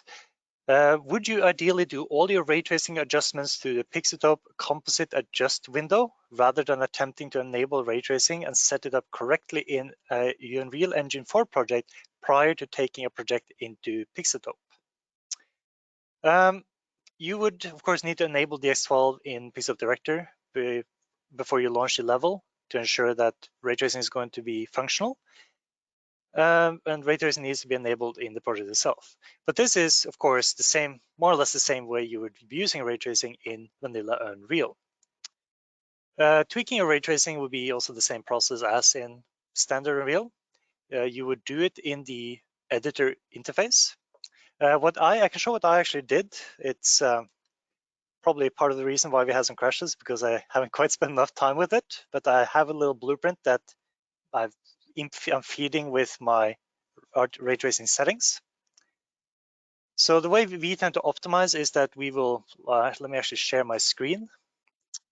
Otherwise, this will be a very little helpful session. There we go.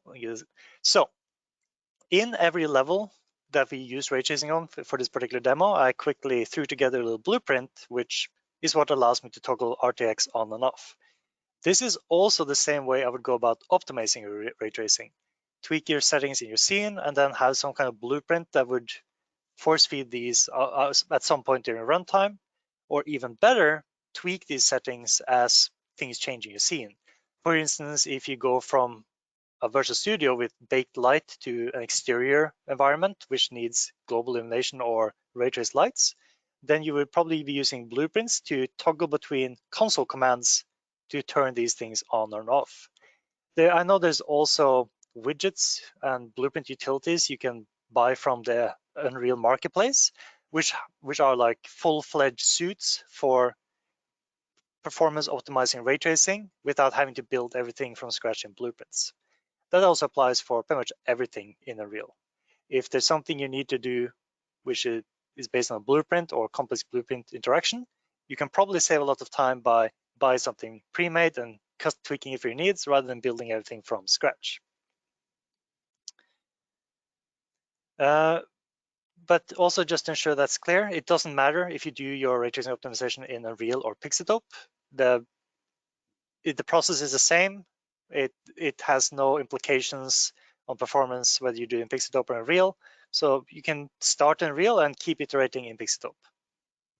We actually recommend, if you're going to work on Pixeltope projects in general, we have a separate license for Pixeltope artists to allow you to work in Pixeltope at all times during your project's lifetime. It's not necessary, but there's a lot of good reasons why you want to do that.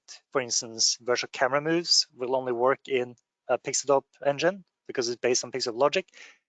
All our video input-output logic, our video walls, or our 3D text, all of these things will only work in Pixeltope. Your question number 2 was, in the green screen example, the chair was slightly transparent due to the key. How would you go about ensuring that you have a solid chair beneath the presenter? Well, first of all, I would replace the chair because that's a plexiglass chair, so I would probably replace it with a physically solid chair. We can actually go ahead and look at that right now by just changing our input feed, just so you can see what we're actually working with. So just by going to video IO, we can here, I could probably even just change my input without changing the entire camera. Give this a second to refresh. So you can see the actual chair itself is transparent. That's why the key itself is also going to be transparent. So this was more just to showcase that we can key transparent things, but without the properly shaded camera, we might have a bit of a hard time doing that. So let's bring this back because I realized this was a bit strange on the side feed. But to follow up the rest of your question is tweaking your key settings or lighting your talent in green screen differently a way to go? The answer to that is yes, absolutely. We will definitely be covering this more in detail in the Virtual Studio session, as well as the Tuesday session next week, where we'll be going into the sort of broadcast technical side of things, which will include how do you shade your camera, how do you ensure your light condition is the best it possibly can be for your live, well, for your keying.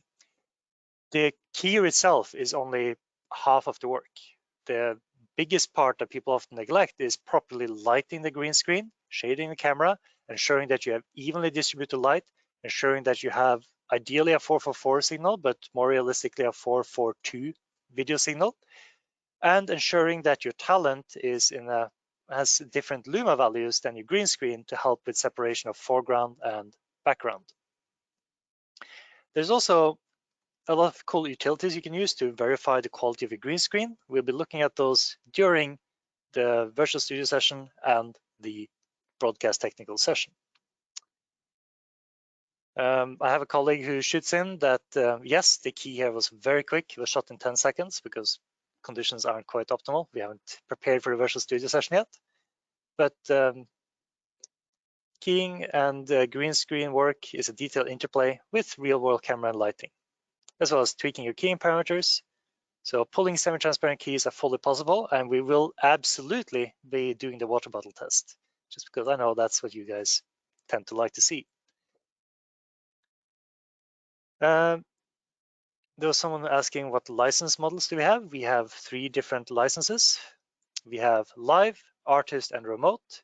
Currently, we're looking at the live license, which basically means we have access to video, input, and output, and we're able to do a full production. Artist licenses can work in scenes, but they can't output final composite images. They can't do video IO, I believe. I will have to be corrected if I'm wrong on that. And we have the remote license, which is mainly only for director. So basically, if you want to have a separate machine that only runs as a control interface, maybe in your central master control room or in your control bus, that would be done using a remote license. Oh yes, that was your follow-up question. I believe I already answered that. So yes, to just ensure this is correct, artist license is like live, but without video input output and tracking for producing content. Remote is a director-only license for managing multiple Pixeltope computers connected together for use in a live production environment. Okay, another question. Hey, what are other camera tracking systems is the software supporting other than Moses and NCAM? Is there any lower price solutions for camera tracking? So the good news is we don't actually charge for camera tracking, The bad news is we don't actually provide the camera tracking. But you can use pretty much any tracking system you want. The ones we currently support are visible in this list up on the screen here: NCAM, Moses, Stipe, TrackMan, Technocranes, Telemetrics, ORAD as the big name ones. But we also support countless other tracking solutions, both through ROS's UX protocol, as well as the sort of standard 3D protocol. So it really should be possible to connect any kind of tracking device to Pixitope. If you're trying to do something a bit experimental and having issues, please reach out and we'll be happy to help you out. We also support SMT. Yeah, SMT was the one that I believe was not mentioned in this list. Next question is, in the documentation, is the complete list of all tracking systems available? And is the PTZ 4K Panasonic camera available? Yes, it's also listed here in one of the other questions, which we just answered. The Panasonic camera is fully supported through the 3D protocol and using a custom lens file. Now, we didn't cover custom lens files, but we can use lens files. If you're using a tracking system which doesn't give you final analyzed lens data, but just gives you decoder data from the lens, then you can use a lens file, either something you have from before or something that's being created using the Pixitope lens file utility, and you can pipe that in here. And this is how we've been working with the Panasonic camera in the past. Next one. The latest Unreal Engine added support for NDI inputs and outputs. Are you going to enable these features in Pixitope 2 for use of NDI instead of SDI? And I was actually not aware of this, but NDI will be made available in the next version of Pixitope. That's good news for everyone, especially for me. Next question, can I stream in a real video footage which already has pre-tracked data embedded in the movie file, as I saw is a possibility of another system? No, we do not currently support that functionality. Is NDI supported? We already answered that. It will be supported in the next version of Pixitope.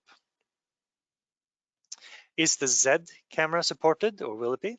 I'm not familiar with the Z camera, but I can see here that a colleague answered that the Z camera is sadly currently not supported. Someone said, hi, Frank. Hello to you as well, mysterious stranger. Next question. Hi there, does the 3D protocol include support for the Vive tracking system? Vive tracking is not supported through 3D, but you can access the Vive tracking data directly in Pixitope. It will not carry lens data, so it's not suitable for camera tracking out of the box.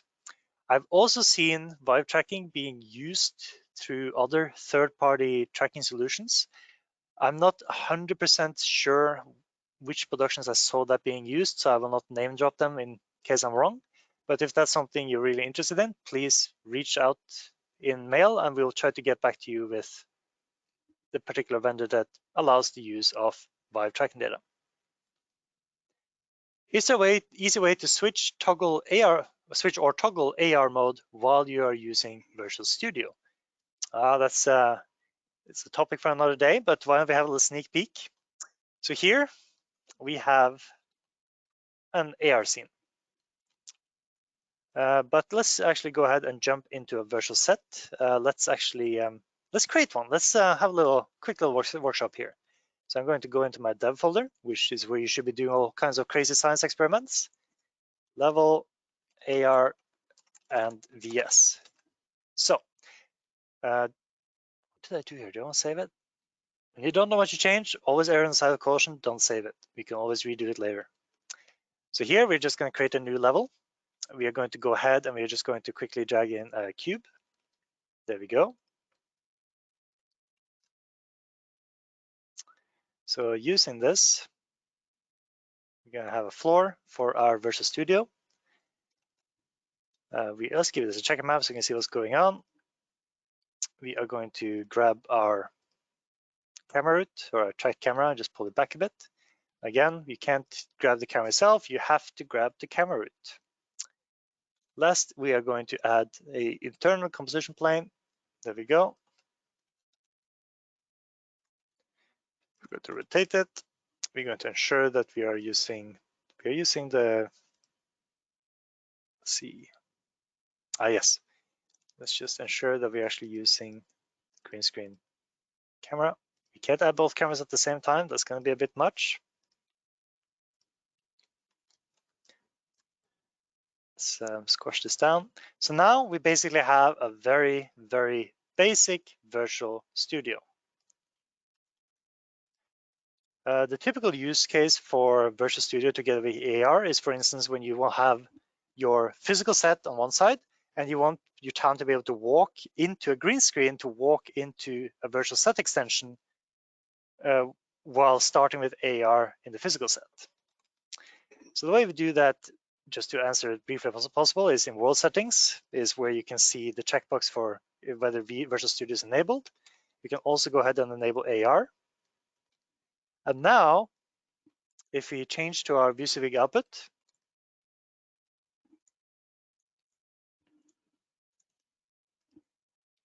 you can see on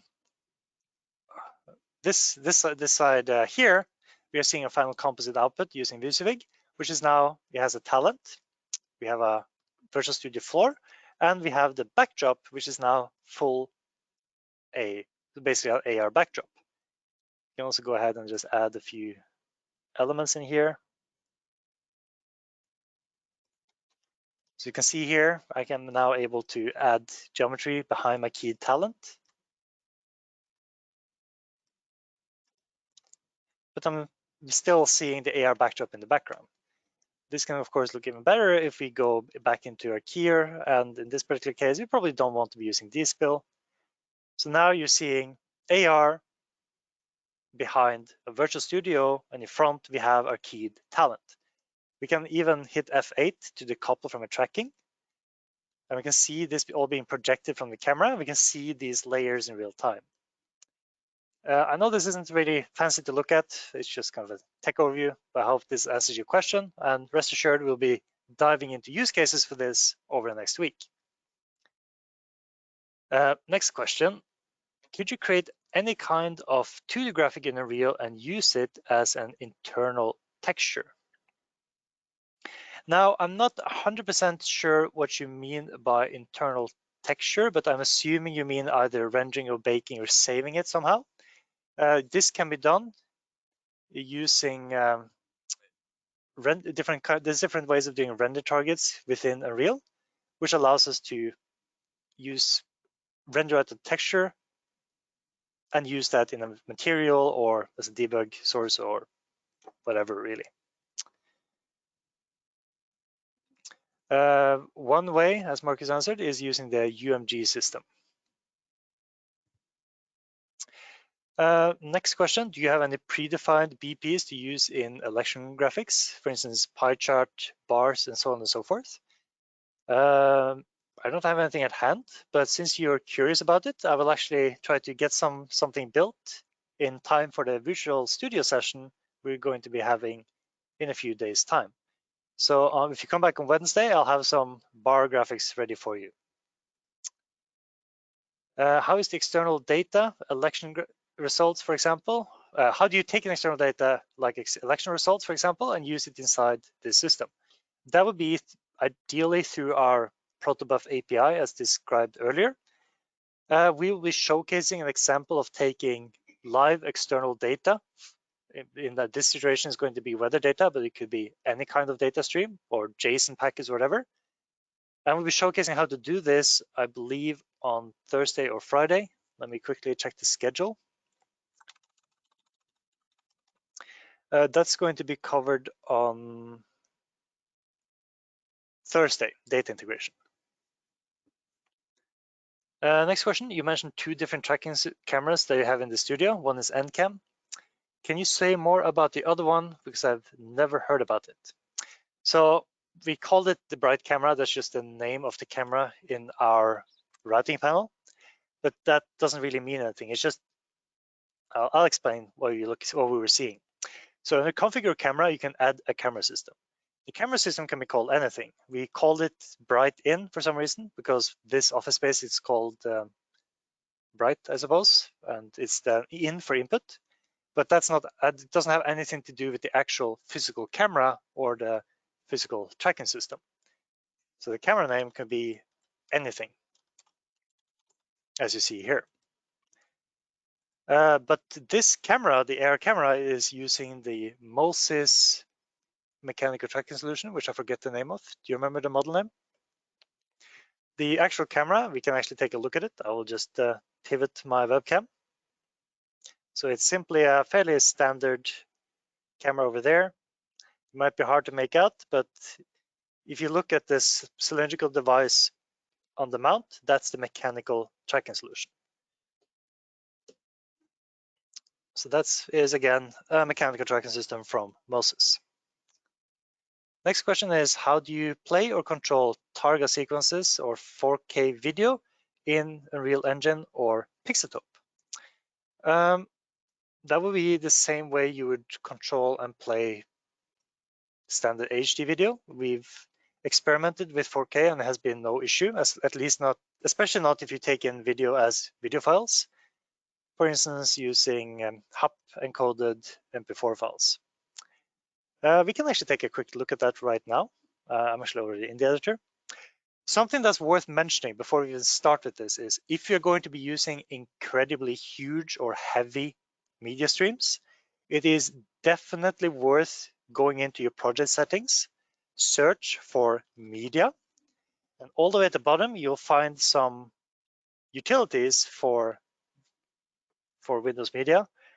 The important ones are low latency, which you should enable, as well as hardware accelerated video decoding. This will greatly speed up the play rate of heavy video files, and it will prioritize a steady frame rate over 100% correct playback. Every time we use large video files, this is how we would go about it. So the way we earlier looked at playing back video through our mascot's chest. The way that is done is fairly simple. We have inside the fairly complex blueprint for a mascot, which you can kind of pick apart. We have a segment here called chest media logic, these blueprint nodes here. We trigger an event called chest media hello. What this does, it opens a media source. First, it basically assigns this media source to a player, and then it opens that source. Sorry, first we set the media source we want to open, and then we play it back in this media player. So what's actually happening here with these nodes is that first we open a media player, which is this media player here. Media players in Unreal are like media players everywhere else in the world. They play back video, but you have to actually feed them video. So we have a media player. Next to it, we have 3 different video sources. The real is this video source actor here. And the video source actor is simply an actor that points at the file path. And this file path is, as we can see, just a video file on a disk. So video source is being accessed through a media source actor. This media source actor can then be played back using a media player. We can, of course, do it with a blueprint using these nodes here, or we can just do it manually through our editor by here, double-clicking the media source, we'll open and play it back. The last step is outputting this video to a media texture, which we see here. So in the media texture, you can choose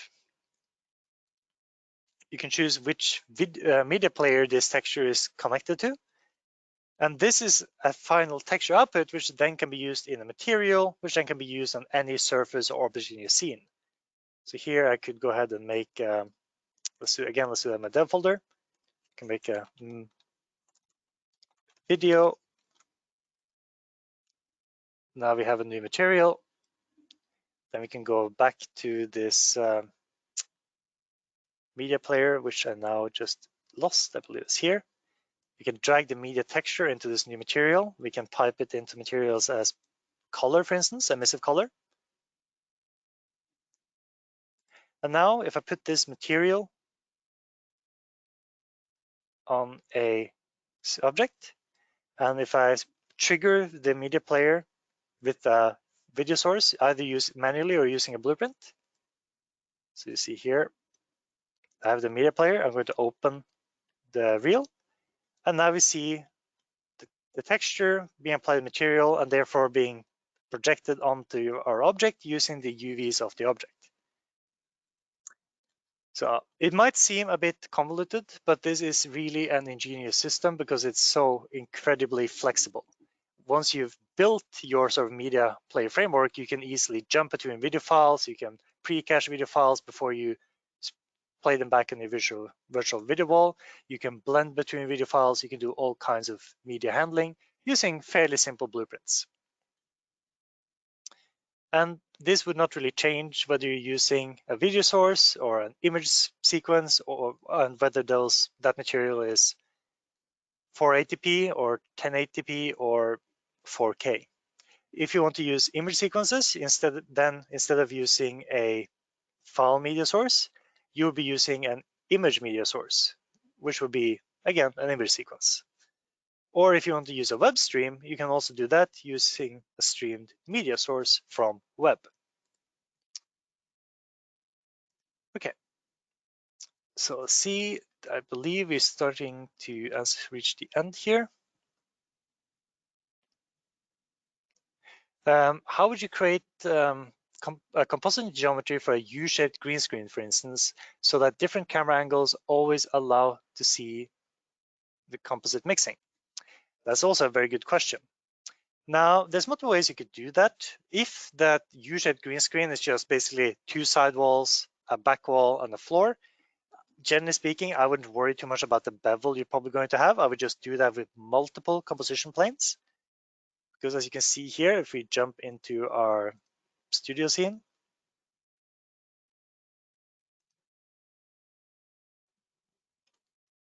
let's set our composite plane to preview. There's nothing stopping you from simply having multiple of these actors in your scene on the fly. So you can simply go ahead and block out your walls. Of course, you would have to measure to ensure that they're all the correct position and size. Generally, you probably want to be a few % smaller than your actual physical green screen. But the point here is that it will be very simple to do this using multiple composition planes. So now you see we've boxed in sort of a wedge shape with 4 different planes. Let's actually recolor them a bit so we can see them.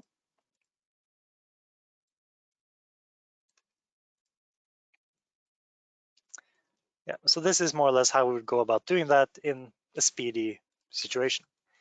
If you need proprietary shapes, let's say you actually need the exact geometry of your green screen studio, then the way you would go about doing that is build your geometry in an external 3D suite. It could be Autodesk Maya, Max, Houdini, Modo, Blender, whatever, Cinema 4D, whatever your creative team is used to. You simply build your geometry. And then, of course, with your bevels, of course, you should ensure you spend enough time to ensure that this is all measured correctly and so on and so forth. But then once you have your geometry, it could even be a larger scan you cleaned up.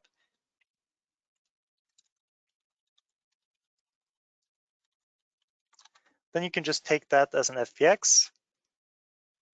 You can go back into your Unreal project or Pixel project. We're going to go ahead and import the FBX we just made. Let's see if I can find it. It really is time to clean up my desktop here, sadly.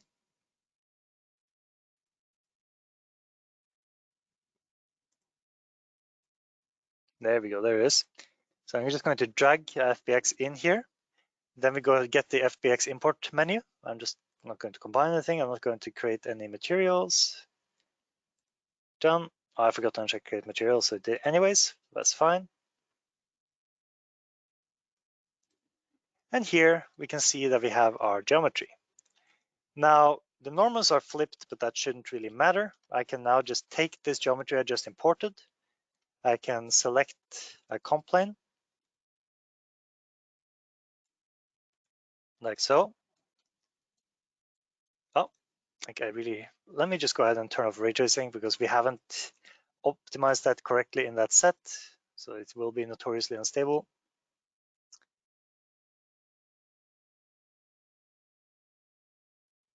Not that ray tracing itself is inherently unstable, but if you pull out all the bells and whistles, you might get a bit more than you asked for. So now that we have our geometry, you can see that we can take the geometry I just imported, which now wasn't saved, so I'll have to do it again. There we go. Then I can select my composition plane, select all the geometry pieces, and just replace the geometry. So just like that, we are now projecting onto a custom shape. You can even preview it so you can see this is the new geometry we just made, and we're now projecting our talent onto it. So I put this now on the floor height from the point of view of the tracked camera. It will all look to be in order.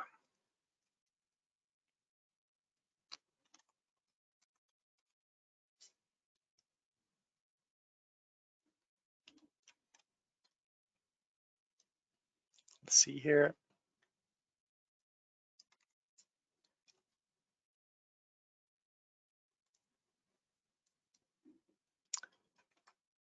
Yes, earlier on I showcased how to turn this plane invisible in Director. So now I was able to just hit remove adjustments to get it to be visible again.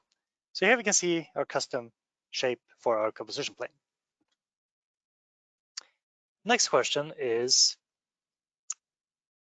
let's see, I got a bit lost. I spent a bit too much time on this one. Let's see. Pixelop supports projects made in Unreal Engine 4. Does that also mean that, does it all support Unreal Engine 4 project with not built-in plugins? What happens with these plugins? All third-party plugins sadly need to be compiled for Pixelop using our SDK. It's not a painful process, it's something you have to be considerate of if you intend to use third-party plugins. Next question is it only support for Aja Kona 4, Aja Kona 5, Aja Core with 88, Core with 44 capture cards, or is there any other alternative solutions?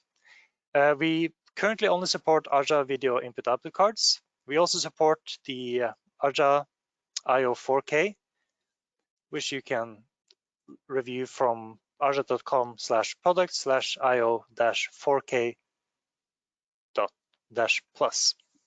Basically, go to the Arja website and you'll see it. Next question is, how do you connect data, for instance, to live election results? Seems to be quite a few of you who are interested in election graphics. I believe this is going to be answered later this week, but it would generally be through the Pixelop API using data integration as well as blueprint scripting to make things fire off and change in your scene based on the data we are receiving. The next question is, does the studio generator still exist? There was this tool where you could define the size, shape of your set and it would automatically be generated. Yes, it's still in the product and we offer it for free with Pixelop.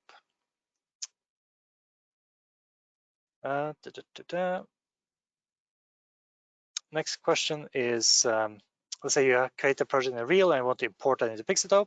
What's the process like? How will it affect the project so that you can't work on it again in Unreal? Meaning you have to make changes after this inside. Okay. We don't really do any large scale conversion. We will change basically a single line in the U project file just so you know what it was last saved with. So you can actually see that here if I go to a particular project, for instance, this calibration project here. If I open the U project file in Notepad, you can see that the header no longer says Engine Association Real, but Pixelop 1.2. If you started using, let me keep that open for a while longer, I realize I closed it a bit quick. If you're using, say, proprietary Pixelop utilities like a 3D text widgets or video input output, virtual displays, so on and so forth, those would of course no longer work in vanilla Unreal, sorry, standard Unreal. But if you don't do anything too crazy, there shouldn't be an issue with going back into Unreal. But hopefully you will stick with the Pixelop artist licenses just to make life easy for yourself. Next question is, how about several people needing to work in one project? Is this done normally, like in Unreal Engine, using source control? Yes, this is like in Unreal Engine using source control. You can use SVN, you can use Git, you can use Perforce, you can use whatever you're comfortable with. We like to use Perforce because as I'm an artist, I don't like going to command line or consoles unless I absolutely have to. I like having a user-friendly GUI where I can just kind of sync things, click around, check history without having to constantly use console commands. But SVN and Git are also excellent revision control, source control solutions, and they are free. So we've worked with quite a few partners who prefer to use those. There's nothing proprietary for Pixelop except the fact that we store a few extra little files with the project. For instance, our control panel files. Yeah. Next question is follow up on the list of Aja video IO cards which are supported. Basically asking which Aja cards do we support. We only officially support the cards that we have tested extensively. Some of the other cards from Aja, they might work, but we just haven't tested them yet, like the Kona 1.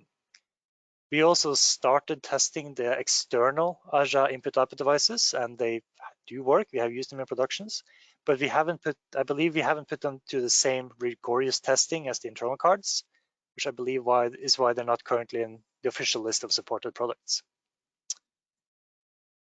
Last question is it possible? No. Oh, there's more down here. Is it possible to share some 3D or other protocol streaming simulator to fake the input data during this week's lesson? We actually have that built into Pixelop. All you have to do is go to tracking, and instead of using this tracking protocol, you have to keep going on down and look for manual. Selecting manual means that you are now no longer feeding in live tracking data. You can see it's now piped in at 10 Hertz. This tracking data is fake, so to speak. It's manually input data. So we assign that to our AR camera. So let's just quickly move on over and use that tracking data. Let's go to routing. Let's use this camera. There we go. And now we can see that here's our tracked camera.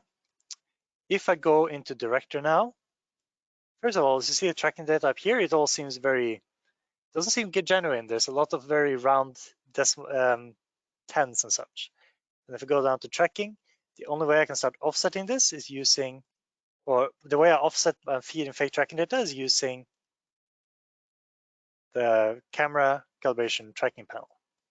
Intuitive, easy to use, lets you offset every parameter, including lens parameters like field of view, so on and so forth. I'm not going to play too much of this. I hope the idea gets across, but we are using these settings day to day here, so I'm not going to I'm going to try not to break anything. But this is where you would be able to offset and input fake manual tracking data.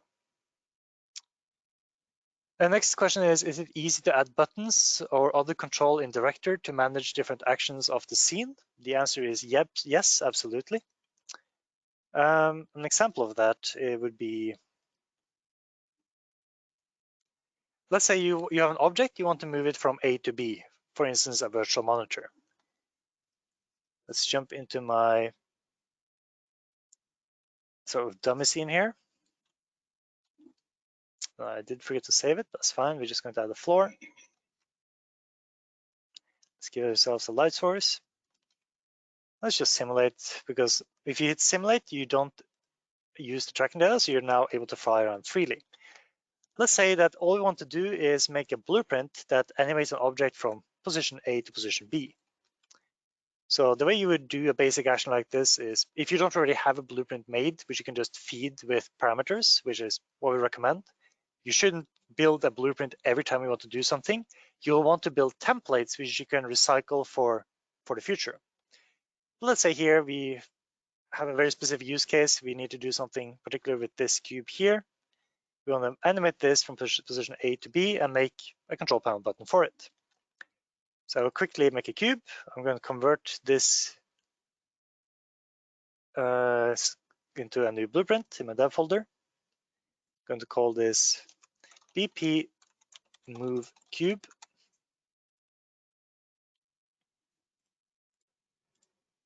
There we go. So there we can see, here's our cube. We are actually going to zero out the transform. This is a blueprint. We haven't really looked at them yet. They're basically a way of grouping actors together into sort of prefabs, as well as programming them using Unreal's node-based programming language called blueprints. We'll be doing a deep dive in this at some point, but for now, we'll be looking at how to very quickly build a simple piece of logic. We are going to take our geometry here, the static mesh, and we are just going to move this over time. So we're going to add a timeline. We're going to say that over the span of 5 seconds, we are going to go from position A to position B. We're going to use linear interpolation to blend between these positions. So you can see that we just start at 0 and we finish up at 1. 1 means we have completed our transition. We are just going to make a custom event so we can access this from our control panel. That's how most interactions with a control panel will be done using custom events, which we like to prefix with PX just because it's a good naming convention.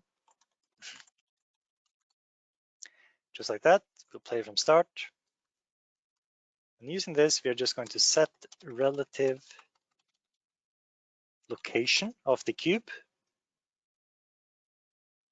This white line is execution order. So as this is triggered, it's going to fire off this pipeline, and every frame, this timeline is going to update and set a new position for this cube. And I'm going to use this value, which will go from 0 to 1, to lerp between two vectors or positions. We're going to go from -500 on X to 500 on X. And the blend is going to be controlled by this timeline. Ensure that this cube is movable. And now this is our blueprint made.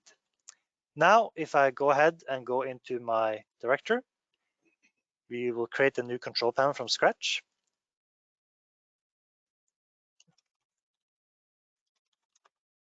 There we go. So now we created a new blueprint. No, sorry, we created a new blueprint and a control panel. We can go into a control panel toolbox where we have all our different widgets for integer input, text input, drop downs if you want to make enum lists where you can choose between different presets. Like if you're doing an election graphic, maybe you want to have a drop down for different states or delegates or different counties. In this particular case, we're just going to make a single hard to miss button. We're going to call this move cube. I right click and go to edit mode to get this interface. We're going to give it a lovely spring color.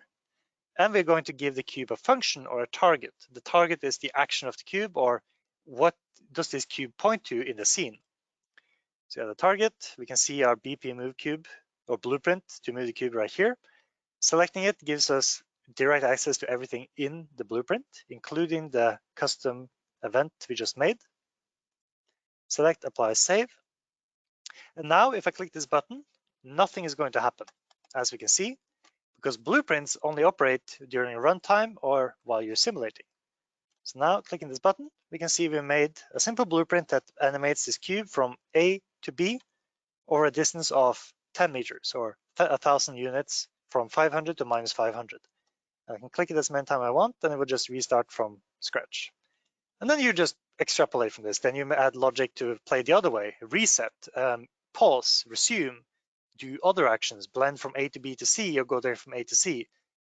Blueprints is what you'll be using to make all these complex interactions, and you just build and build and build and build. Blueprints are probably one of my favorite aspects of Unreal as a package.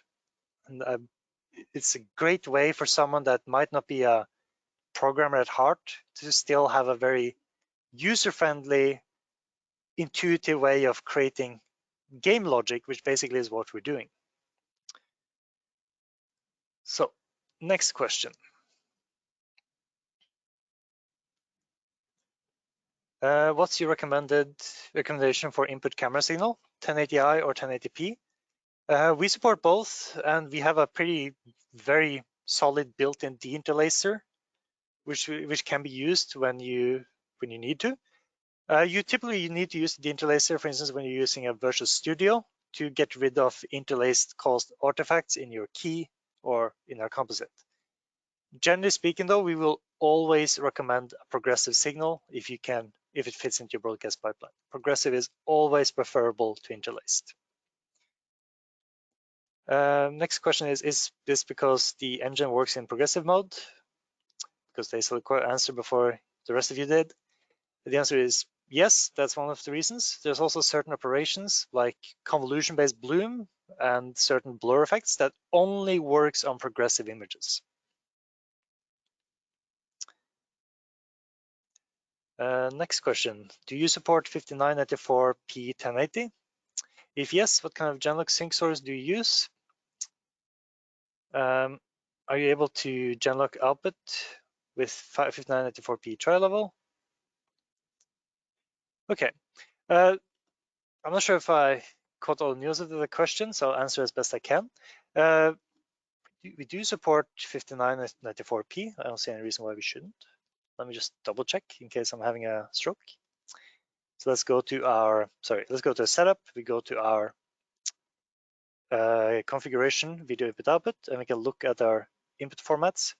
And as you can see here, by scrolling down a little bit, we can find 1080p 5994. Now, reference signal is the many ways you can use reference. We can use tri-burst and black level on a dedicated reference spigot on the Aja card. We can also use Genlock based on the video signal itself, which you can see is what we're doing right here. We can also kind of leave it on fry run. We're using no reference, locking it to sort of internal clock, which we generally don't tend to do or recommend anyone doing.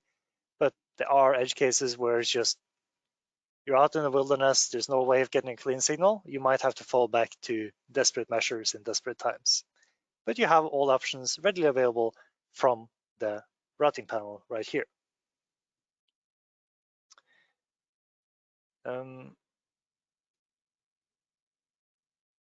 Yes. Other questions about this topic? Can I choose progressive signal in and interlaced signal out? Yes, that is fully supported. You can also have one interlaced and one progressive input at the same time if you choose. You can mix and match.